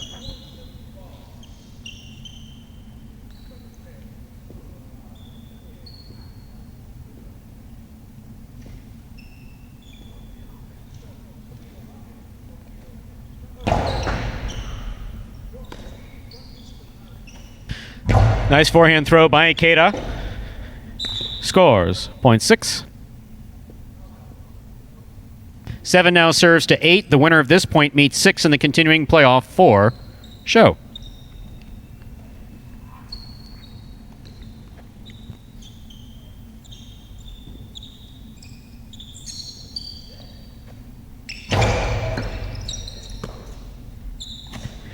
Powerful reverse by Ben.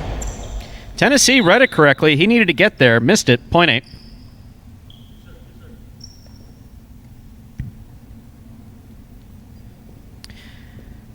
Fred serves 2. Post 8. El Barba and Ben.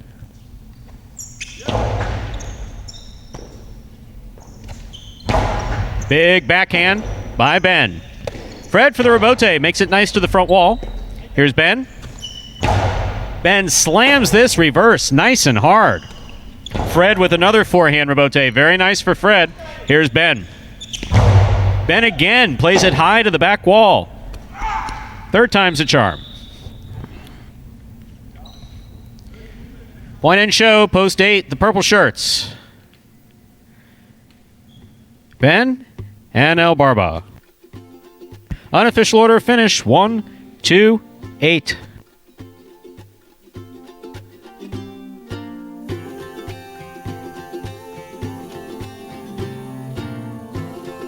And the results are official. Coming in first, post 1, Lamonte and Douglas. Taking second, post 2, Diaz and Anderluck coming in third. Post 8, El Barba and Ben. Ron. We don't even have a Ron on the roster. The mind is a terrible thing to lose. 1, 2, 8. The official order of finish.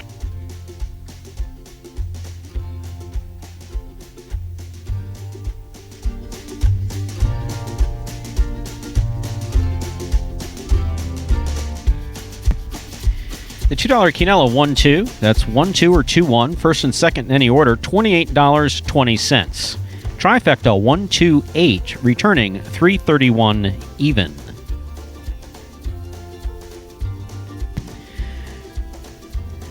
We have 4 games remaining in today's performance, ladies and gentlemen. Games 6, 7, 8, and 9. Game 6 is up next. It's a Spectacular 7 singles match. Spectacular 7 scoring means that points will double after the first round of play. There is a scratch. Game 6, post 5. Scratch Jedden, replace Jedden with Vuelo. Game 6, post 5. Scratch Jedden, replace Jedden with Vuelo.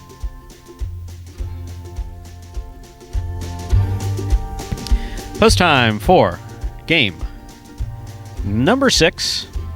6 minutes away. 6 minutes till post. 6 minutes till we begin game 6.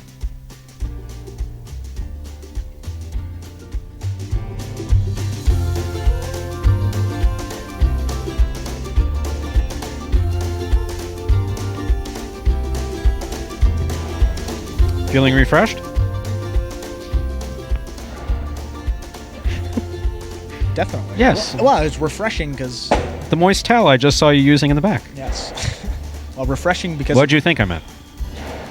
I had a piece of dried mango. I brought those. Those are pretty Seriously, refreshing. what possessed you? It's orange. That's why you bought it, right? It's orange. It stuck out. It's orange. It stuck out. No, I mean, they have these... You ever go to CVS and they have the... Let me try one of these. I mean... We're doing it live on the air. Exactly. Well, actually... No, that's we're not right. We doing it can't. live. We're not. We can't. We're not. That's right. Nope, we're not. That's right. Social distancing. Your food is your food.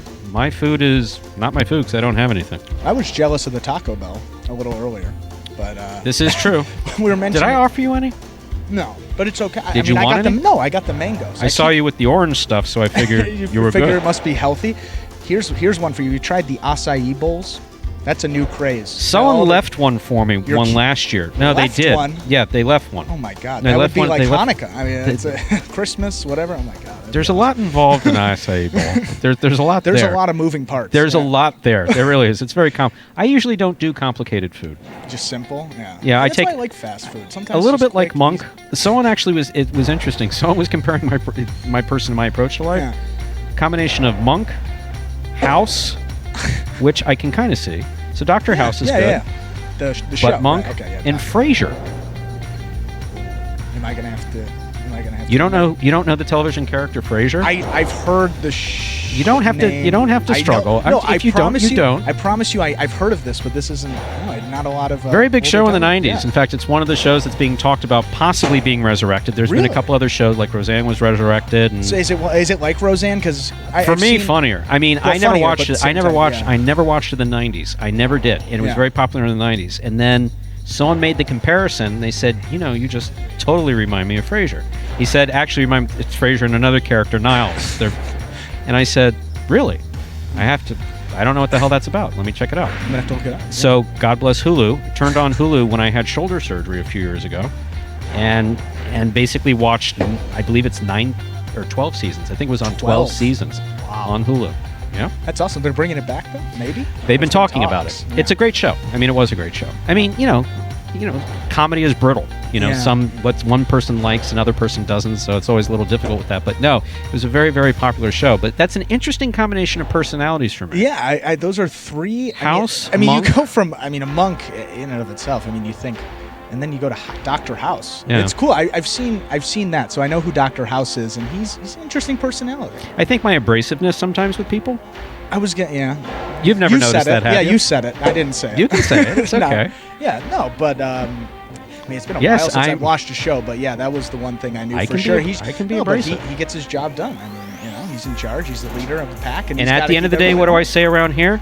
It's all about the highlight. all That's about all the I care. When the players, we can talk about whatever you want. You want to talk to me about family problems, whatever. I'll talk to. Yeah. Look. There's. First one to put your I'm arm here around his 2. shoulder, I'm, yeah. I'm here at least an hour and a half to 2 hours after every performance. Yeah. I just do. And part of the time is just sitting one-on-one with whoever happens to be here. Want to practice, feeling down you didn't play well. So I don't want it to seem like I just throw shots and No. No. I will sit down with you. But by the same token, if you, for instance, you wind up in singles after receiving the ball, you throw the ball on the pad, you're going to hear it. Yeah. And it's nothing that you wouldn't say to them. These are all things that have been said in practice and all that type of Yes. stuff. So it's nothing that wouldn't ever be said to them, and they all understand. Absolutely. And I'm sorry if you've been No. subjected to any tension in that. No. It's all part of the learning experience. It's so fun back here. The guys are, they're great and kept our distance this year, but last year just always keeping you on your toes. It's it's a fun experience. It's keeping you on your toes. Yes, that at a minimum. We have 1 minute to go till we begin game number 6. There is a scratch. Once again, game 6, post 5, scratch Jedden, replace Jedden with Wello. Game 6, post 5, scratch Jedden, replace Jedden with Wello. I've never seen 4 guys having more fun in a practice. I will say that. I turned around to see what all the commotion was. Ikeda catching between his legs. He's going to do He's that. done it. Well, he's going to do that because he knows not to do it during the game. Yeah, he No, knows that- God forbid you do that during the game and you miss. No, I got a nice $25 he- fine here for you if you do that. No. Maybe People more. are wagering on this. Maybe. There's time for games. There's times of tricks, but no one is good enough to do that consistently. No. Maybe some of those guys in the chat that the people were talking about, but maybe year 4, 5, 6, 7, 8, 20. Maybe we'll be there. If someone's betting on you, you never do it. Fortunately, it is time to begin Game 6, a spectacular 7 singles match.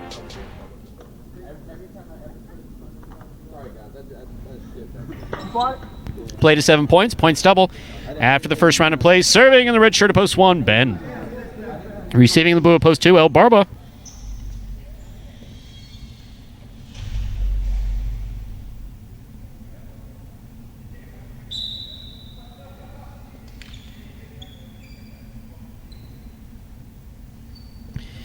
Ben serves. We begin Game 6.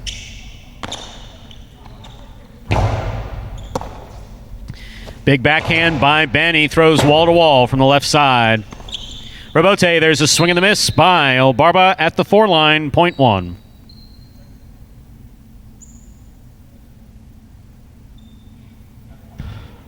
Second matchup of the 6th game has been serving to the white shirt of post 3, Bueno.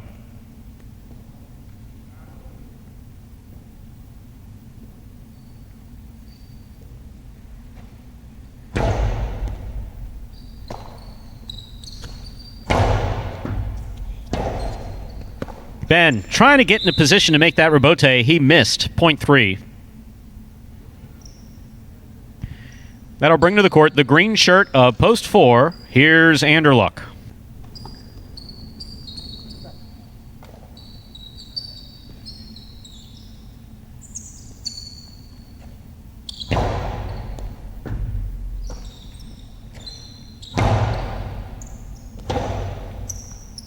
Forehand rebote. There's a swing and a miss. 4.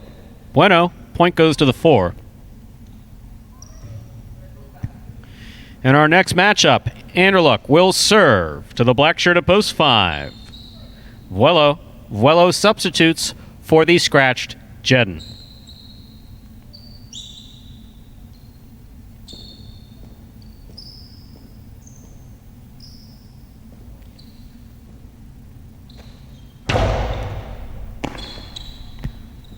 Powerful serve by Anderluck's going to score. Point 4.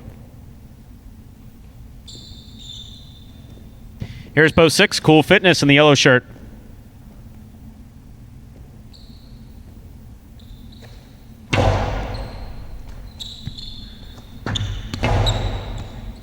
Anderluck from the forehand. Beautiful carom. Stopped on the forehand of Cool Fitness. Carambola by Cool Fitness, stopped by Anderluck. Nice placement just to the inside. That's all he needed to do to get it there. Point 4. Very good.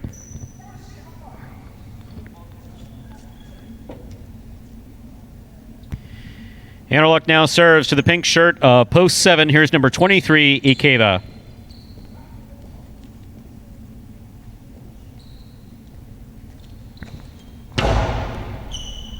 What a serve and what a catch. Great catch by Ikeda off the 1,000-mile-an-hour serve. And then it looked like he was going to kick him. But the pad's No kicking in highlight, Ikeda. None of that. Anderluck has 4 points. Here's Tennessee.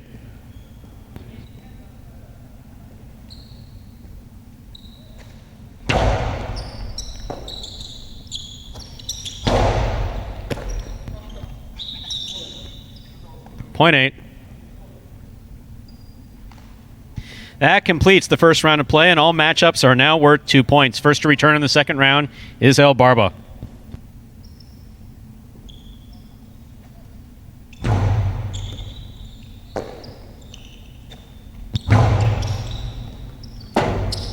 Tennessee for the rebote, gets it above the pad. Here's El Barba. El Barba looks for the picada. Tennessee goes all the way back, running back with a jump, still didn't get to it. Point 2. El Barba has 2 points. He serves to the returning red shirt of post 1, Ben.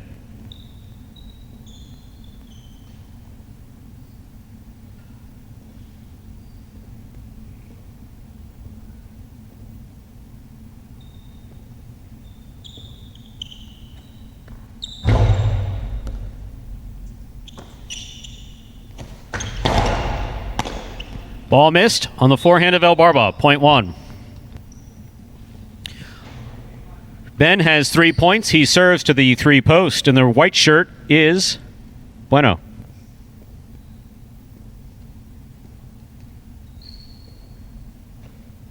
It's a good serve by Ben.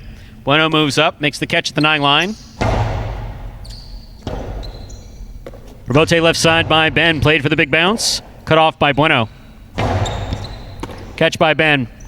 Powerful backhand. Rebote by Bueno. Good save. Scoop by Ben. Great catch by Bueno, but he could not hold on to it. Ball came in fast, just was never stopped. Point 1. Possible game point for the red shirt of post 1. Ben trying to stop him. Black of post 5. Wello.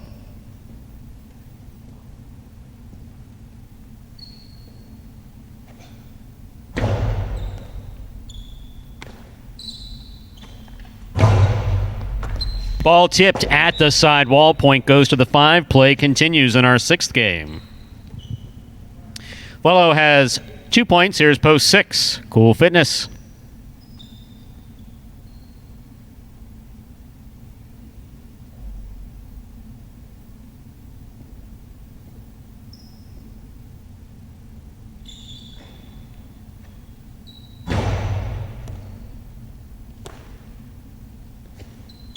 Nice backhand by Cool Fitness. Swallow's there. Strong reverse. Forehand rebote. Landed on top of the pad. That literally missed by about 2 inches. Point 5. Important thing with that, Volo was there. He moved up. He didn't stand back and see if it was going to go. He ran it all the way down. That's good. Absolutely. Volo now serves to the pink shirt of post 7, Ikeda.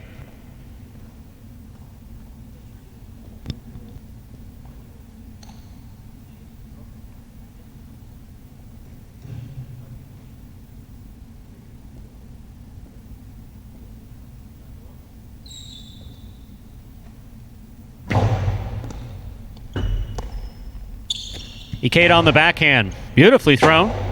Here's Volo. Point 7.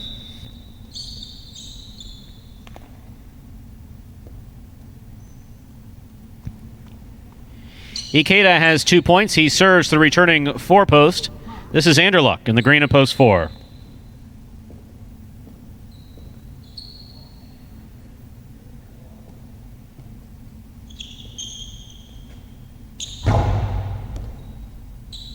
Good serve by Ikeda. Anderluck with a beautiful forehand throw. I mean, perfect. Point 4. Possible game point here for the green shirt of post 4. Anderluck trying to stop him. Tennessee.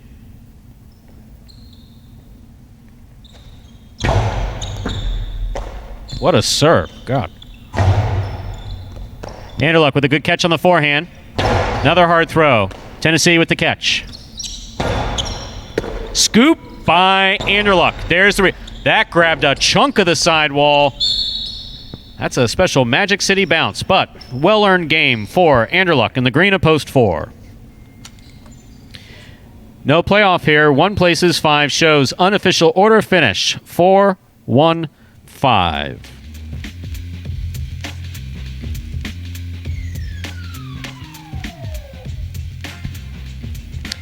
And so we're clear about what happened there.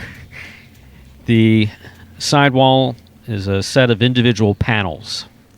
Traditional Jai-Alai, it's usually one solid pour of concrete. Here we're individual panels.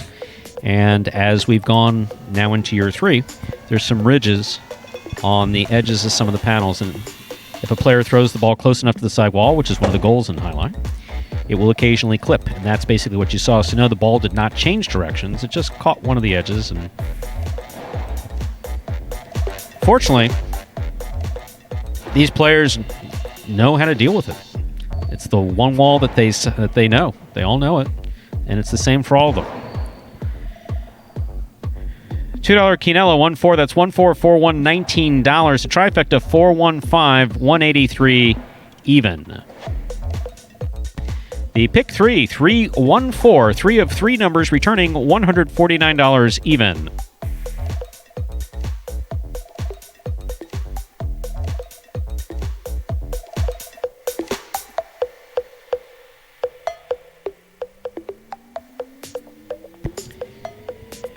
And if you're looking for something to do, ladies and gentlemen, might we suggest winner of the Miami Film Festival Best Documentary for 2018, near and dear to our hearts, Magic City Hustle, a $5 download, and here's a coming attraction for you.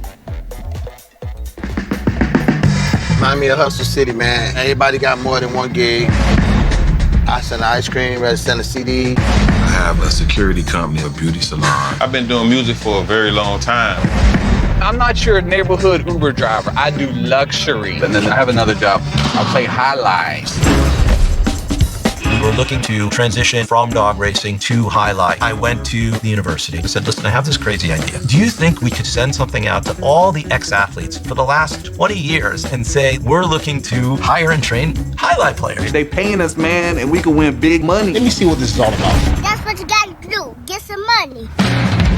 The players taking the court are all athletes you may recognize. Baseball, football, track and field. If you're going to come into this sport, you got to be dedicated. You're going to be a piece of cake. We knew going in, they're not going to be great the first day. It'll be like the Jamaicans with the bobsled team. Game time now, man. Streets on fire. This is going to be the first time that my kids will be able to sit in the audience and root for their father. Who wants it more? This is a sacrifice I think is going to pay off in the end. This is a dream for me. I gotta win. Can't get drama better than this. Highlight became the new hustle. Let's get ready to play.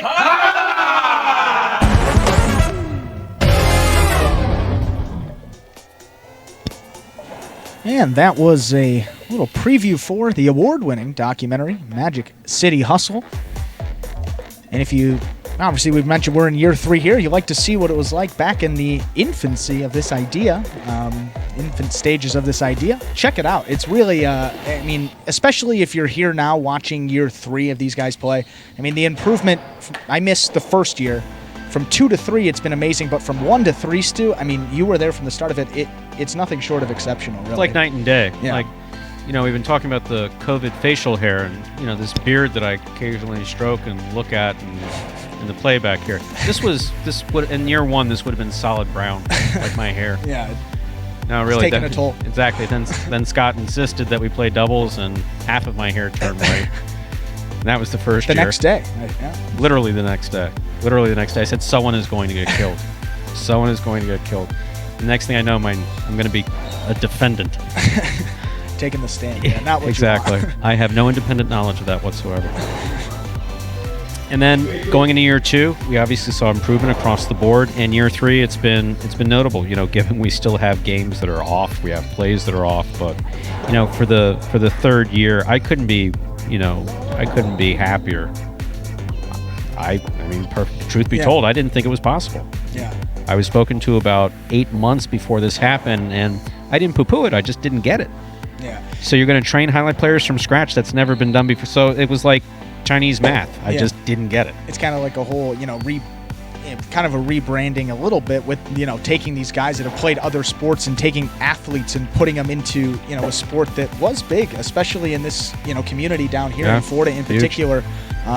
And we can see, you know, there was a very big fan base, people in the chats piping up about, you know, old players and their experiences. So, no, and what's interesting about this is that, you know, when you learn to play amateur, by definition, you have access to some of these names that we've talked about: Orbea, Charuka, Chamela, Bengoa, Joey, Remen, Uriarte. Yeah. And more recently, Goiko and Aristores. So you have these names. But what's very interesting is that, you know, these guys didn't have that experience. They weren't going to Dania. They weren't going to Miami. They didn't see them.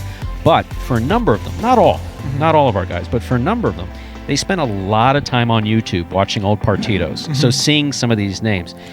I spend time socially with a couple of the players, and I'll tell stories from 25, 30 years ago, and then next thing I know, they're talking to me about videos that are on. You know, Carballo has watched a ton of video. Douglas has obviously watched a ton of video. I've sat at, you know, Douglas Anderluck and Ikeda are roommates. I've been in their house where we turn on YouTube and be watching a partido from 1990, whatever it is. And you know, the only thing that I will say, and it's the only, you know, is that this community can be tough. Someone had commented earlier that highlight fans can be tough because they're betting, and obviously this is something I know. But it's hard to tell young guys, hey, these people who are talking a ton of trash out there really aren't that against what you're doing. In fact, they will support it just as long as they see the effort. But it's a little hard to say to someone who's got an ego and who's working their ass off here trying to do it, and someone's out there going, nah, not real, nah. You know.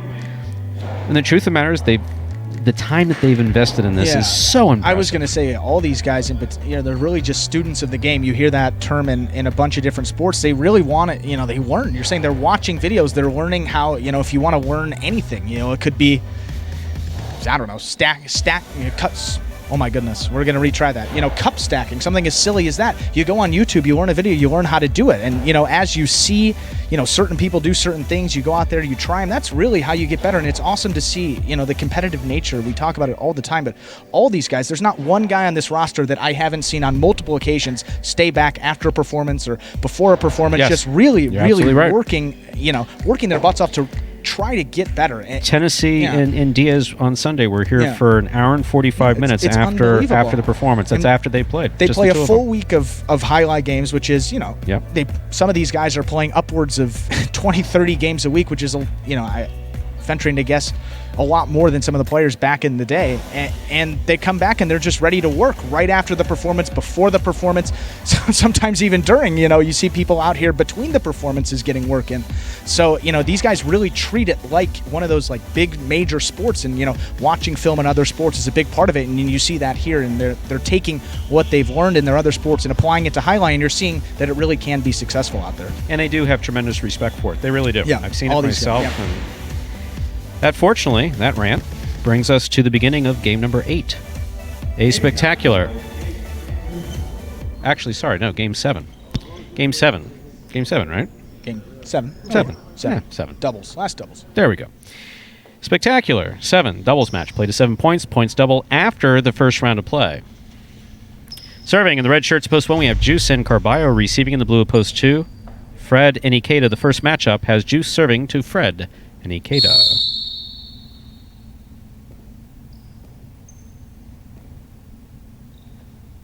There's the serve. We begin. Game 7. Sidearm carom. In. There was a lot going on up there. But Fred got out of the way. That was good. The back quarter tries to kill his front quarter. Point 2. White shirt at post 3 receive. Here's Asier and Kubala.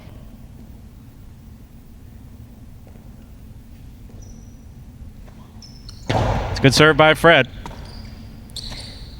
Here's Kubala. Asier from the left side. Fred reaches up and makes a great catch. Good for Fred.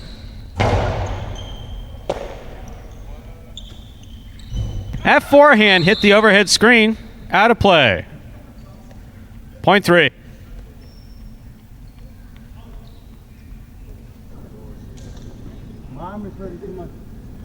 Here's the green shirts of post 4 receiving. Cool Fitness and Lamonte. Lamonte substitutes for Jedden.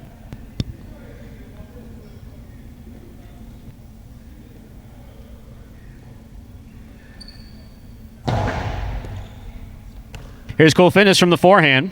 Hard to the inside. Kubala's there. Point 3. 3 has 2 points. Receiving, the black shirts of post 5, CRB and Vuelo.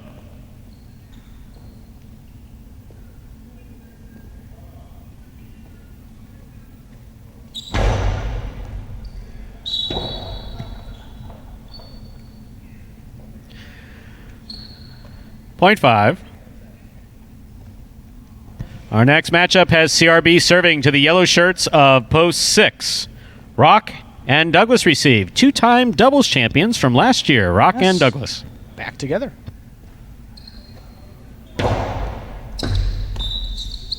Underserve. Ball's got to land between the 4 and 7 line. That was short. Point 6. Pink shirts of post 7 take the court. Here's El Barba and Ben.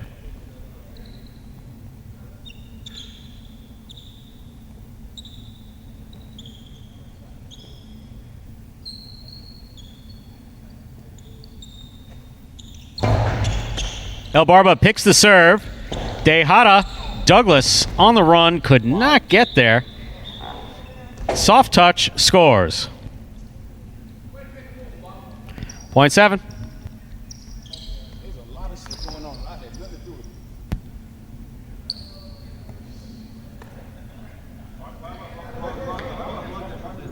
Here now to complete the first round and receive, wearing the purple shirts of post 8. Bueno and Tennessee.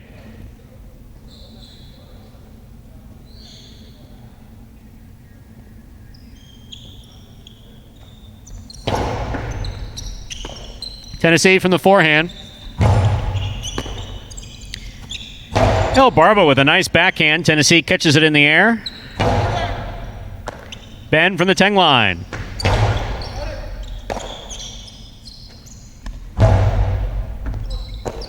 El Barba, Ben, reaching up, makes a nice catch.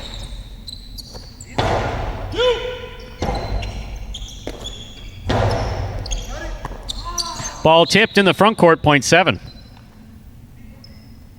That completes the first round of play, and all matchups are now worth 2 points. First to return, post 1, the red shirts, Juice and Carballo.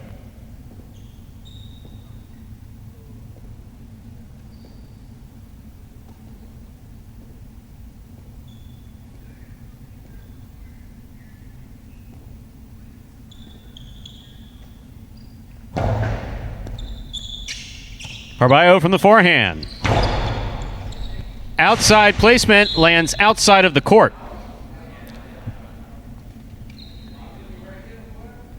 Point 7.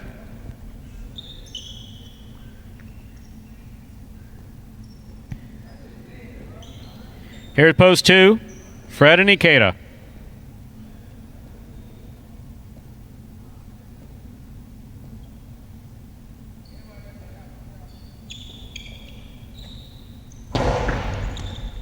Ikeda moves up to take it on the forehand.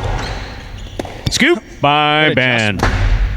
Karen by Ben. Fred with a good catch. Ben with a scoop. Low and hard. Ikeda from the 12 line. Ball tipped by El Barba, point 2.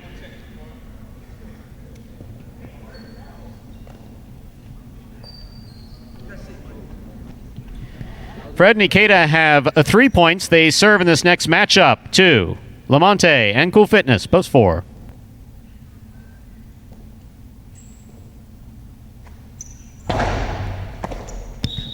That's an underserve. A good catch by Lamonte, but was under. Point 4.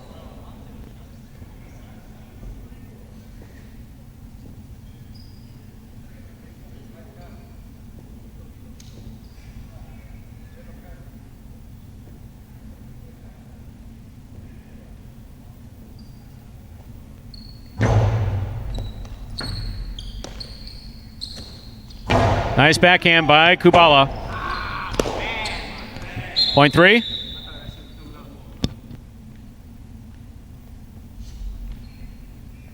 Three has 4 points receiving in the black shirts of post 5. CRB and Vuelo.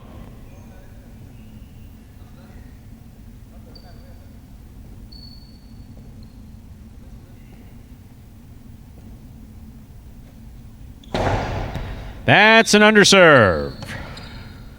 Point 5.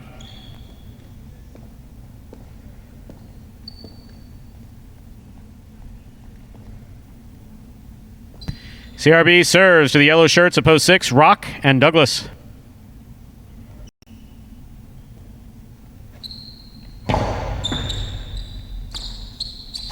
Powerful reverse by Douglas. CRB tried to make the rebote, threw it to the overhead screen. Point 6. Back and ready to receive the purple shirts, post 8.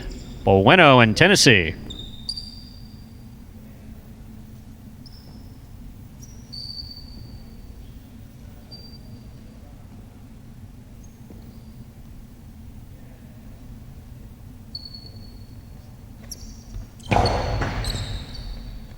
Tennessee from the forehand. Backhand by Douglas. Point 6.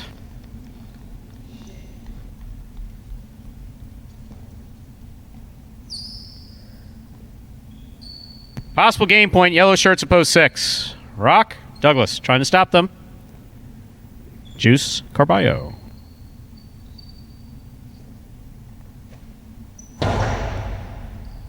Underserve, point 1.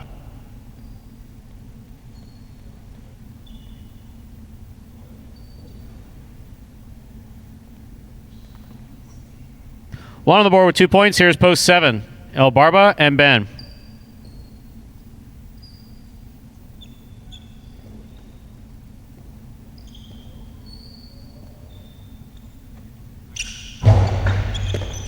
El Barba picks the serve, sends it back to the inside. Here's Carballo.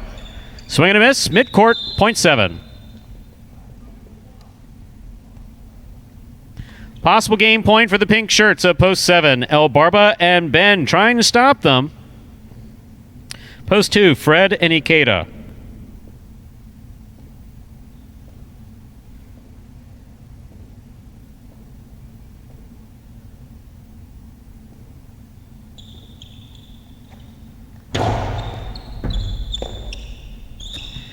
Strong backhand by Ikeda. Ben with a great leaping catch at the 11 line. Ikeda jumping at the back wall. Brings it over the top. El Barba's there. Cortada. Stopped by Ikeda. Outside placement. Safer choice than the 2-all. That scores for Ikeda. Nicely played. Point 2.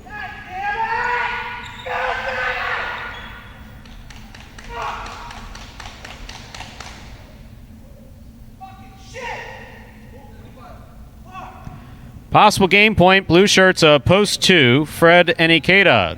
Trying to stop them. Post 4.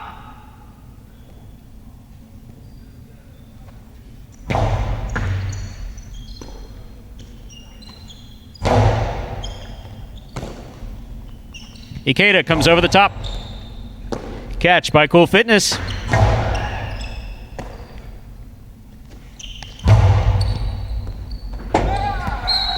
One in game, post 2. What the hell is that? Earned, I guess. Fred and Ikeda win. 7 places, 6 shows. Unofficial order finish. 2, 7, 6.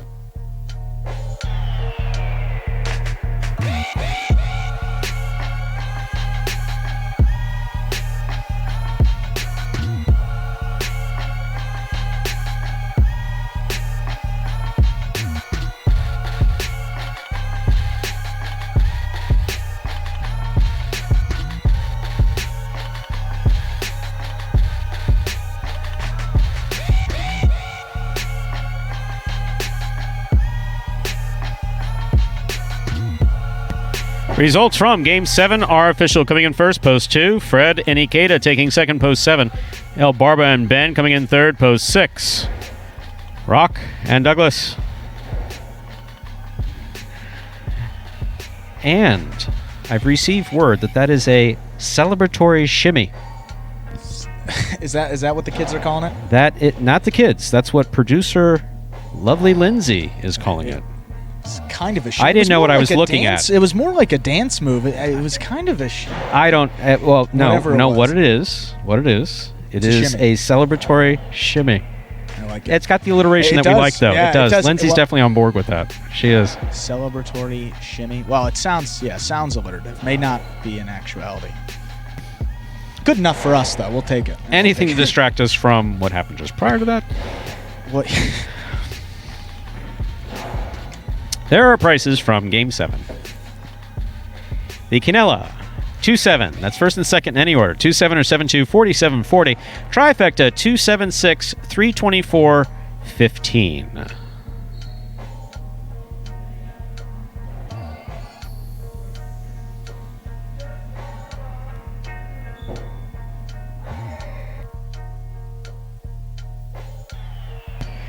And yes, we have granted some leniency as far as if there was an audience present versus the fact that it's just us here. But, of course, that little outburst, I imagine some of you may have heard. We apologize for that.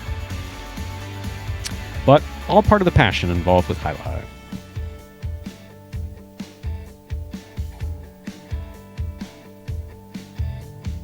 And for those of you who watched last year and the year before that, you know that El Barba, one of our more passionate players. Yes, yeah, absolutely. Good way to put it. Yeah, it is. I mean, he wears his heart on the he wears his heart on his sleeve, and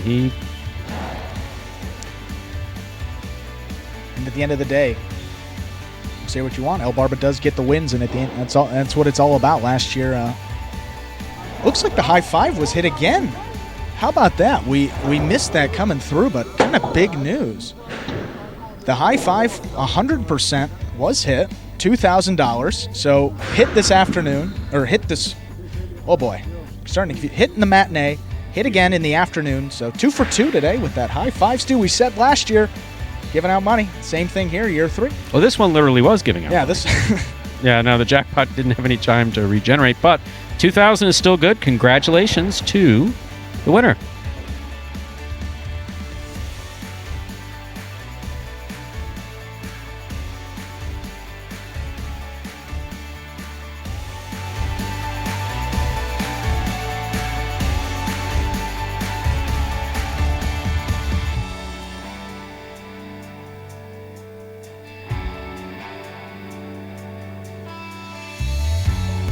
Up next, ladies and gentlemen, is Game 8. We have 9 games in today's performance. 2 singles games up next. All of the feature game players playing in Games 8 and 9. So the best highlight talent that we have to offer play in these next 2 games. Game 8, Spectacular 7 singles match. Play to 7 points. Points double after the first round of play. 2 scratches in Game 8. Game 8, post 3, scratch Jed and replace Jed with Anderluck. Game 8, post 3, scratch Jed and replace Jed with Anderluck. Game 8, post 8, scratch Ron Ron, replace Ron Ron with number 22, Bueno. Game 8, post 8, scratch Ron Ron, replace Ron Ron with Bueno. Anderluck goes in for Jedden in Game 8, and Bueno goes in for Ron Ron. Post time. 4. Our 8th game, just about 6 minutes away. And so let's take a look here at the doubles standings. Game 7 concluded doubles play for the day. Got an update here for you all. Going to the overall standings page. Team of Douglas and Lamonti taking the top spot. They have 6 doubles wins in this tournament. They'll be going through the end of June. June 27th, the exact date, we believe, for that. Ikeda and Fred sitting in a solo second now. They have 5 wins, an important win in that 7th game. Takes him out of a tie for second, puts him in a solo second with 5 wins. And in 3rd place, just 1 win behind second, team of Tennessee and Bueno. They are at 4 total doubles wins. Remember, these doubles games only count as if for a win if you are playing with your assigned partner. Now, a little different than traditional highlight. The players here have the same partner that will last through that first doubles tournament, which will go to the end of June. So pretty much through the end of June, these guys will be playing with their teammates. And of course, if a player scratches, and we had the example there, obviously Rock and Douglas do not play together, but Douglas was substituting for the scratched Ron Ron. If a team like that were to win with a scratch player, that would not count towards the overall double standings. The only wins that count for doubles are the ones. And we're ready to begin, folks. We've got 0 minutes to the clock. Wow, just talking. Forget that we've got some action going on. We're going to head over to Stu's microphone, and we're going to call the action, folks.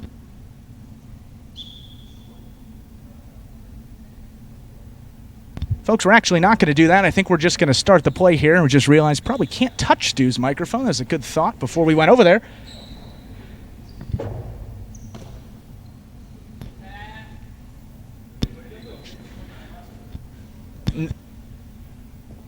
Okay. All right, guys, and with that, we are ready to begin. Game 8. Red shirt, post 1, Carballo serves. Post 2, Douglas.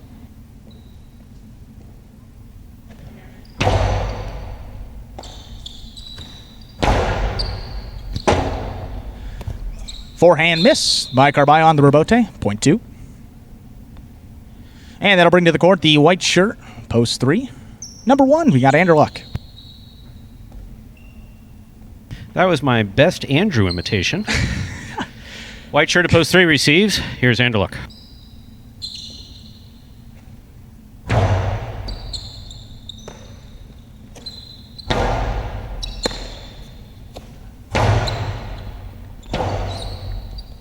Forehand rebote by Anderluck. Douglas from the forehand. Hard throw to the inside. Scoop attempt, missed. Point 2.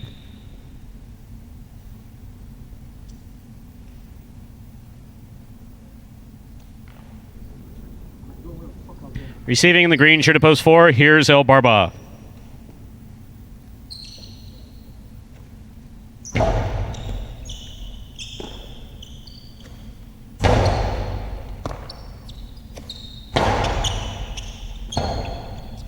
Forehand rebote by El Barba. Douglas has it. Outside placement stopped by El Barba. And the carambola thrown perfectly by El Barba to score, point 4.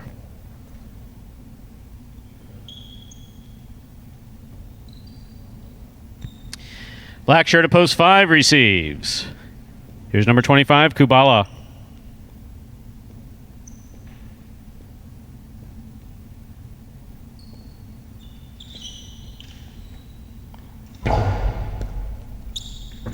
Kubala makes the catch down low at the 10 line. Here's the backhand. Rebote for El Barba.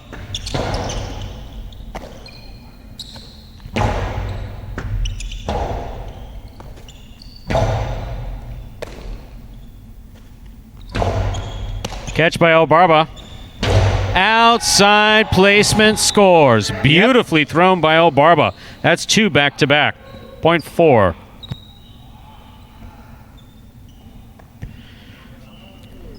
I believe that's what we say. That's some year 3 stuff right there. Absolutely, Impressive. Stu. Throw the ball where your opponent's not. Here's yellow of post 6. Ikeda.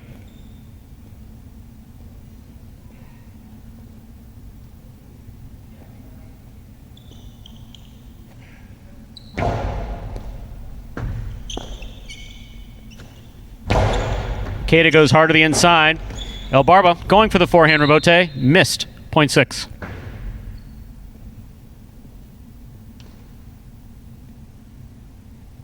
Our next matchup has Ikeda serving to the pink shirt of post 7, Ben.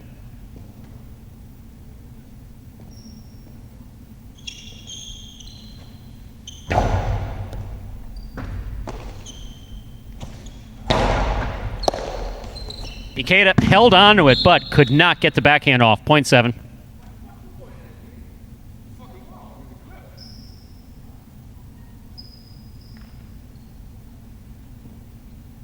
Here now to complete the first round and receive, wearing the purple shirt of post 8, substituting for Ron is Bueno.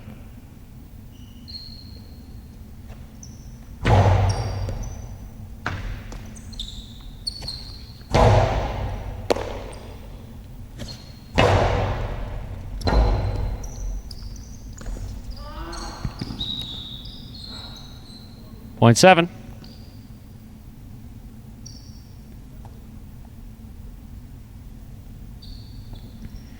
That completes the first round of play. All matchups are now worth 2 points through the end of the game. First to return in the second round, red shirt at post 1, Carballo.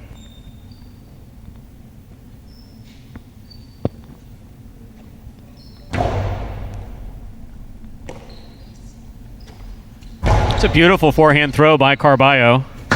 Ben on the carom. Got him. Point 7. Yeah, Ben's been cracking that carom all day. Worked perfectly there again into the side netting. Scores. 7 on the board with 4 points. Ben now serves the returning white shirt at post 3, Anderluck.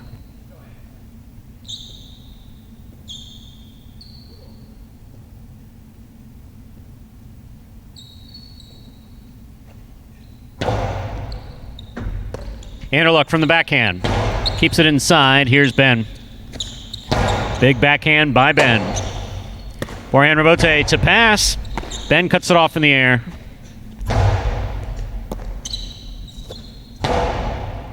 Catch by Ben. Another powerful backhand by Ben. Anderluck, forehand rebote. Missed. Point 7.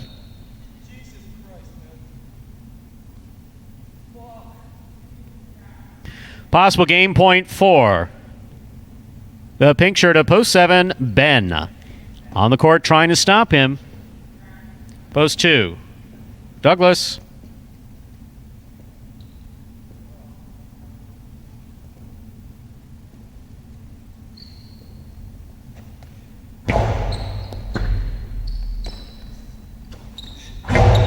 Wow. Wrong court. Point in game, ladies and gentlemen, 2. Pink shirt of post 7. Ben.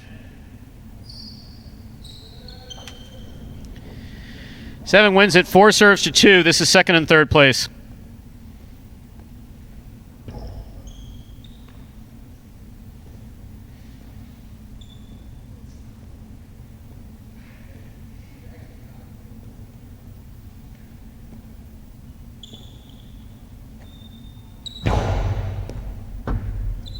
Douglas from the backhand. Almost a Chula. Catch by Douglas. He winds up. What a picture-perfect 2-wall that was. That thing cut out at the 2 line. Beautifully thrown. Point and place to post 2. 4 shows. Unofficial order finish 7-2-4. Your prices will be up in a moment.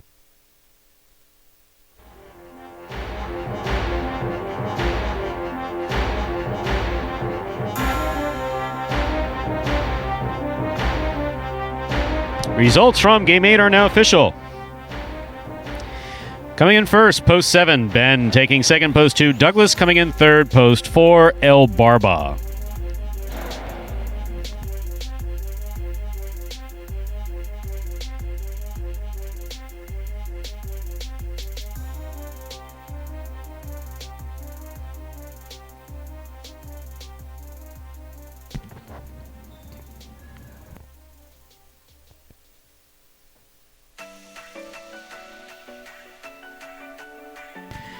Here are your payoffs. $2 Quinella, that's the 2-7. That's 2-7 or 7-2, $26.20.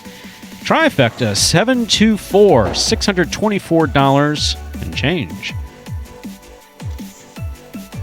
7 to win, returning a whopping $31 for the $2 wager. Mighty Ocho, 114-314-27, 4 of 8 numbers, returning $260.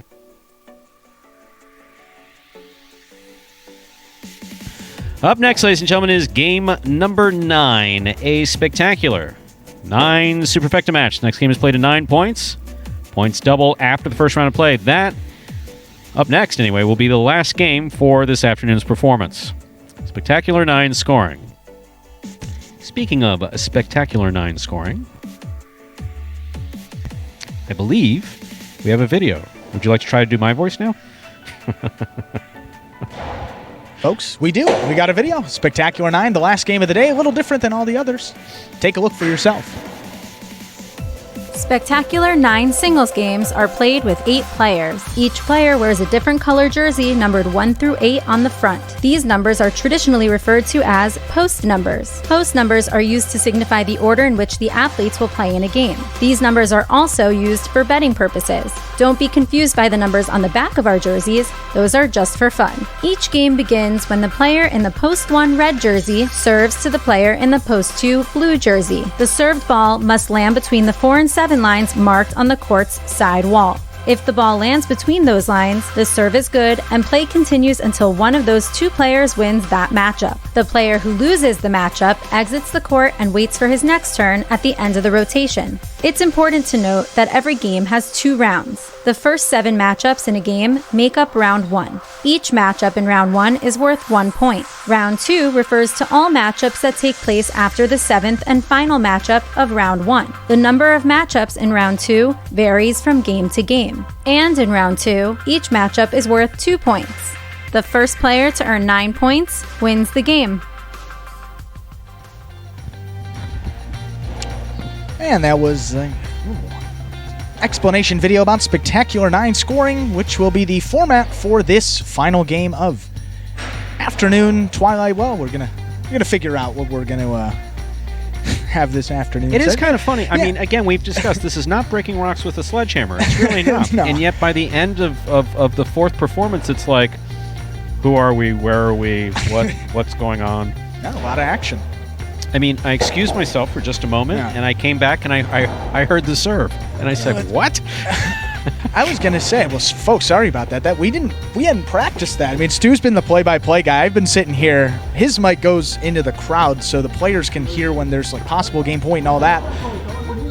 And then Douglas tapped on the window and he pointed at your seat, and I'm like, well, I have eyes, Douglas. I can see that Stu's not here. Like, wait, what are you doing? And I'm just so deep into these numbers. I'm telling you, Douglas got 6 wins. I don't even think I got through the double standings. I was talking about Douglas had 6, Ikeda and Fred have 5, Tennessee and Bueno have 4. Those are the top 3, okay. And that's it. All right, running through the double standings. Next thing I know, I got other players yelling at me to start the game. I was like, I can't go to your spot. I don't want to touch your stuff. So fortunately, you handled got the great AV staff here. They put my mic on on the house mic, so that we were able to go for a minute. No, I think what would have been great with that was, no, guys, you really do kind of have to wait for me. Otherwise, your points don't get kept. They don't. There's nothing. I didn't want to touch it, so there was the whole. We're good. We handled it well, and so now we, if we ever get in that situation again, we're prepared. So no. They hold me to a high standard, and I hold them to I'll hold them to an extremely high standard. I think that's perfectly fair. And don't forget, we are back tomorrow at 4 p.m. Saturday at 4. And Sunday at 12 noon. That will finish out the week of Jai-Alai. Week 3, I think we're in, right? This is the third week? This is the 3rd week already. It goes by fast, doesn't it? It really does. At the beginning of last season, I remember, I think it was in the middle of the season, 2 months in, Paulie said to me, he's like, man, this just flies by. It felt like just yesterday we started, and then you get to the end, and it just feels like yesterday that we were, meeting all the players. Well, I was meeting all the players and introducing it. The season's over, and then you had to wait 6 months till we're back. So it's good to be, good to do this, like we said at the top. It's fun, and we're glad that we can bring you any source of entertainment. We hope entertainment during this time. We definitely hope it's entertainment. Yes. Strange days. Definitely strange. 2 minutes to go till we begin Game 9. Game 9 will begin in just 2 minutes.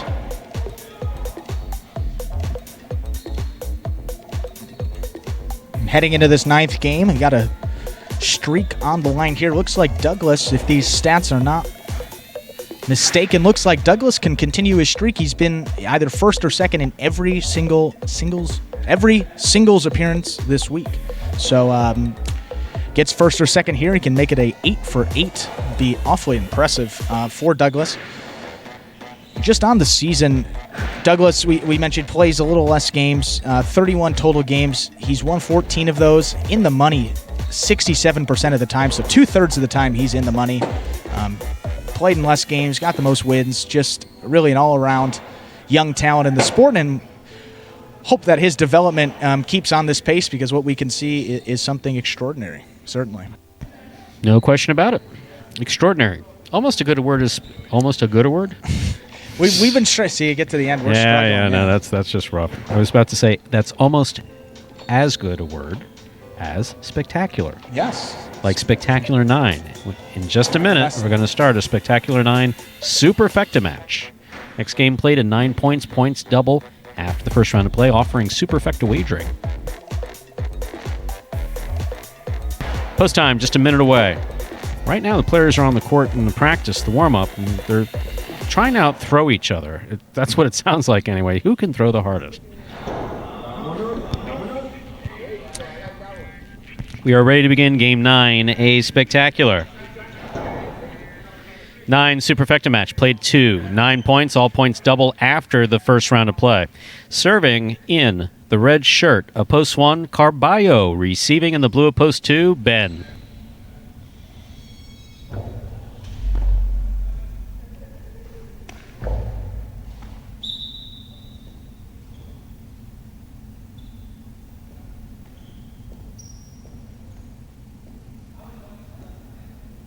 There's the serve. We begin Game 9 with a great serve by Carballo.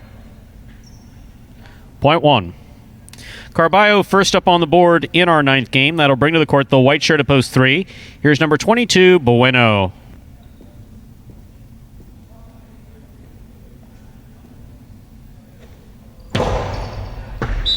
Under serve. Point 3.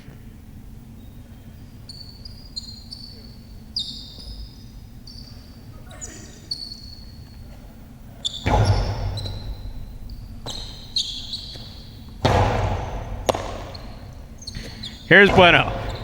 Nice backhand. Hard thrown forehand rebote by Douglas. This backhand by Bueno goes in the overhead screen. Point 4.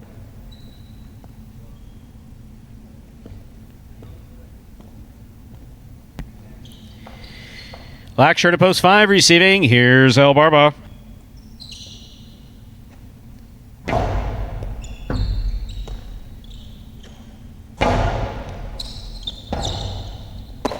Forehand rebote thrown hard. El Barba got it. Forehand rebote saved by Douglas. Soft touch. Here's El Barba.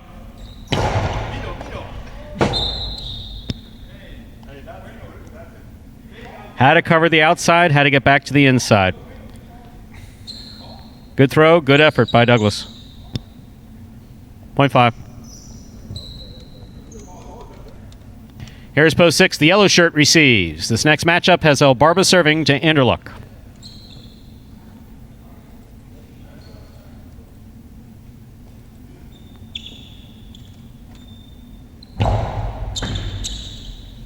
Anderluck from the forehand. Powerful forehand taken in the air by El Barba. Picado, the big bounce, goes up and scores. Point 6.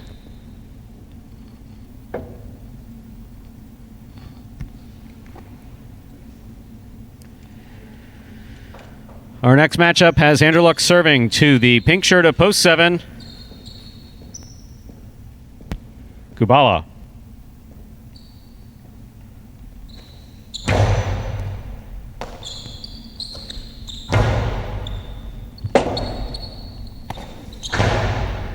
Catch by Kubala. .6.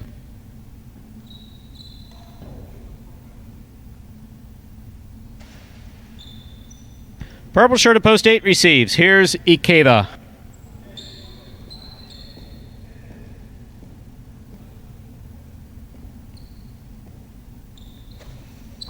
What a serve by Anderluck.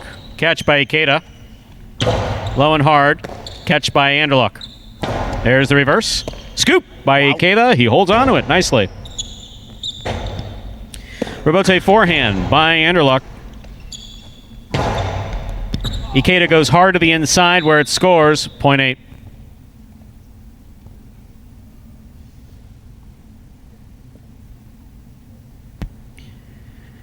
That completes the first round of play. All matchups are now worth 2 points. First to return, Ben.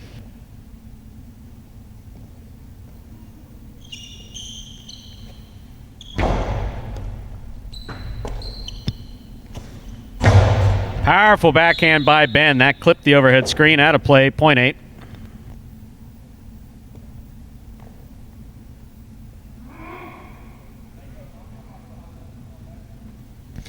And on the board with 3 points, here's post 1. Carballo.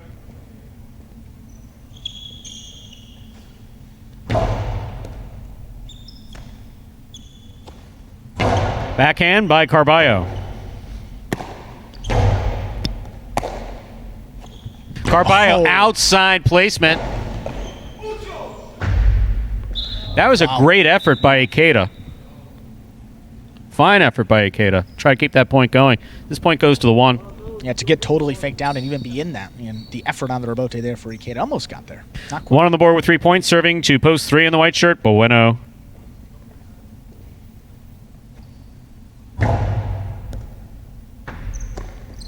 Bueno missed it coming off of the side wall. .1.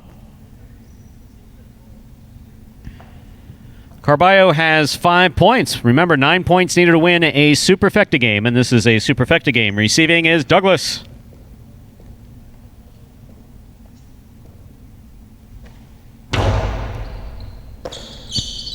It's a great serve by Carballo and a great catch by Douglas. Douglas sets for the catch. Plays it high. Robote coming out. Robote swing and a miss. .4.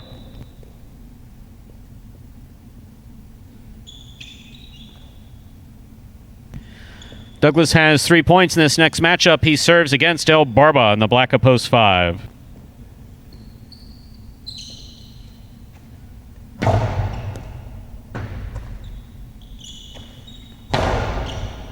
Scoop attempt missed. .5.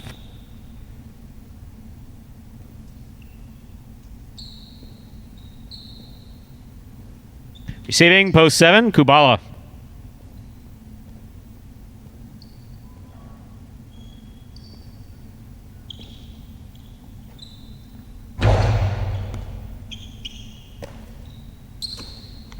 Powerful backhand by Kubala. El Barba for the Robote.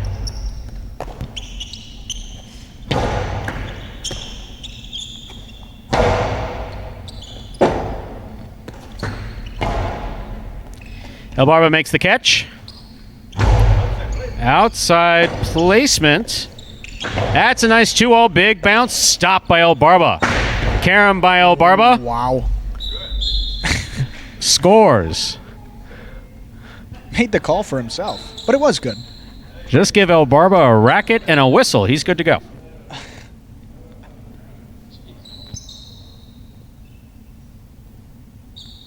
Five on the board with 5 points, serving to post 6. Here's Anderluck.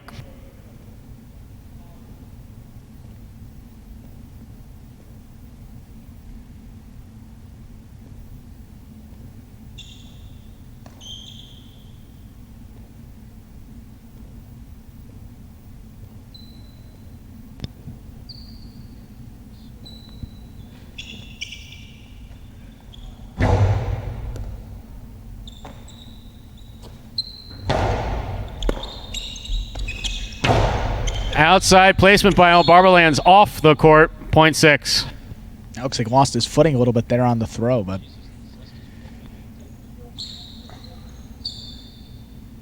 just a bit wide.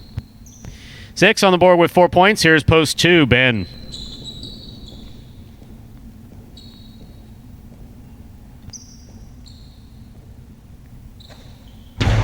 Another great serve by Anderluck. Good catch by Ben. Powerful reverse, stays away from the overhead screen. Forehand rebote by Anderluck to pass. Rebote. Soft touch by Ben. Anderluck's there. Hard throw. Scooped, but missed by Ben. Point 6. Anderluck has 6 points. Once again, remember, 9 points needed to win a Superfecta game. Here's post 8, Ikeba.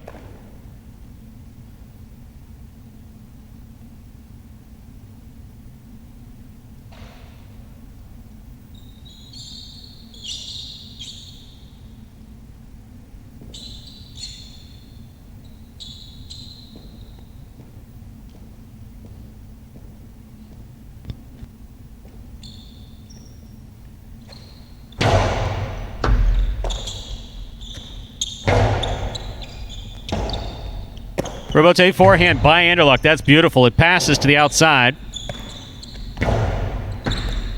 Anderluck with a good catch to the inside. Outside placement, mid-court placement actually. Catch by Anderluck. Reverses low and hard and scoring. Point 6. Possible game point for Anderluck in post 6. Trying to stop him. White of post 3. Bueno.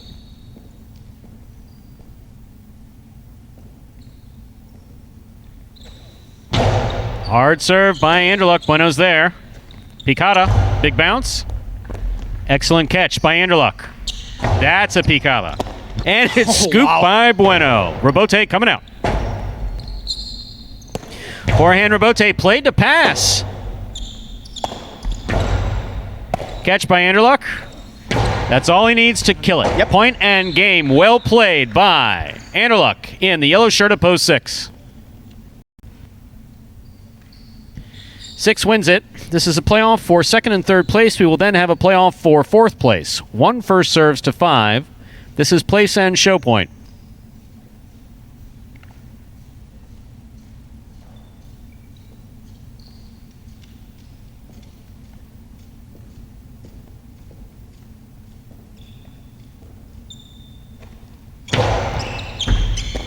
Great catch by El Barba. Nice backhand by El Barba. Carballo. El Barba, terrific catch on the backhand. Again. El Barba on the forehand. Throws it at Carballo's feet. Carballo catches it. Not soft enough, but it scores.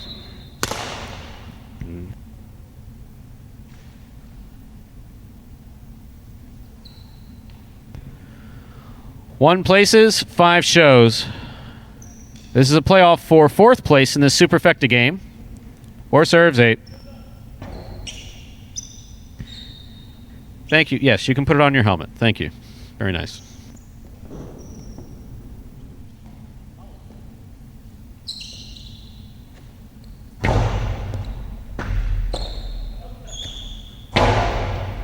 Catch by Douglas.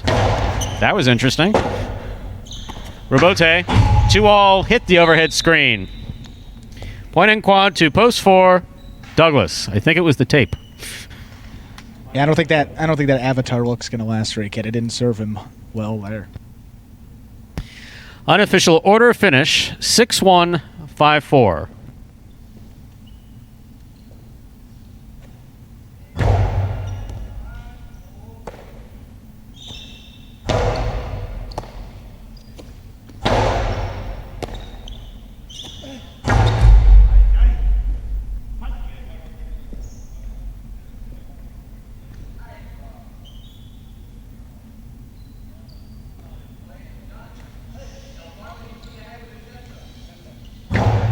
Hold your tickets.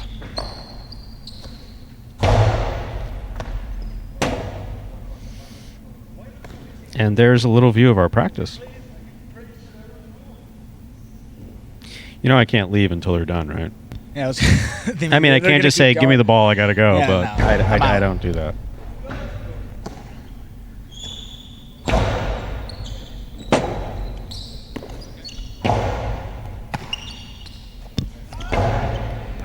And just a moment while we wait for those prices to come up on your screen, and while we have a second, let's update those singles standings for you, done with play for the day.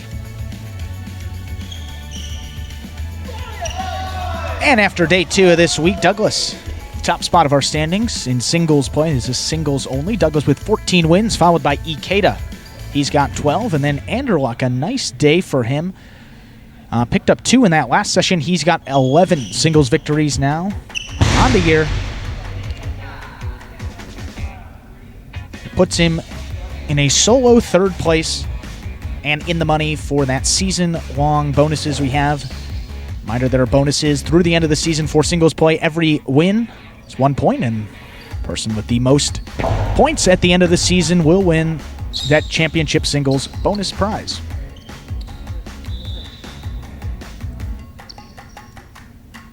And one moment while we wait for those prices come up on your screen. We're just waiting for the prices, and wow, I said it, and there they are. Amazing, isn't it? Superfecta Consolation 615 all. Once again, 615 all, 218.77. That's first through 4th place. The only game we do that in. Trifecta, 1st, 2nd, and 3rd place, 615, 447.60. The Quinella 1-6, that's 1-6 or 6-1. 1st and 2nd in any order, 85.40.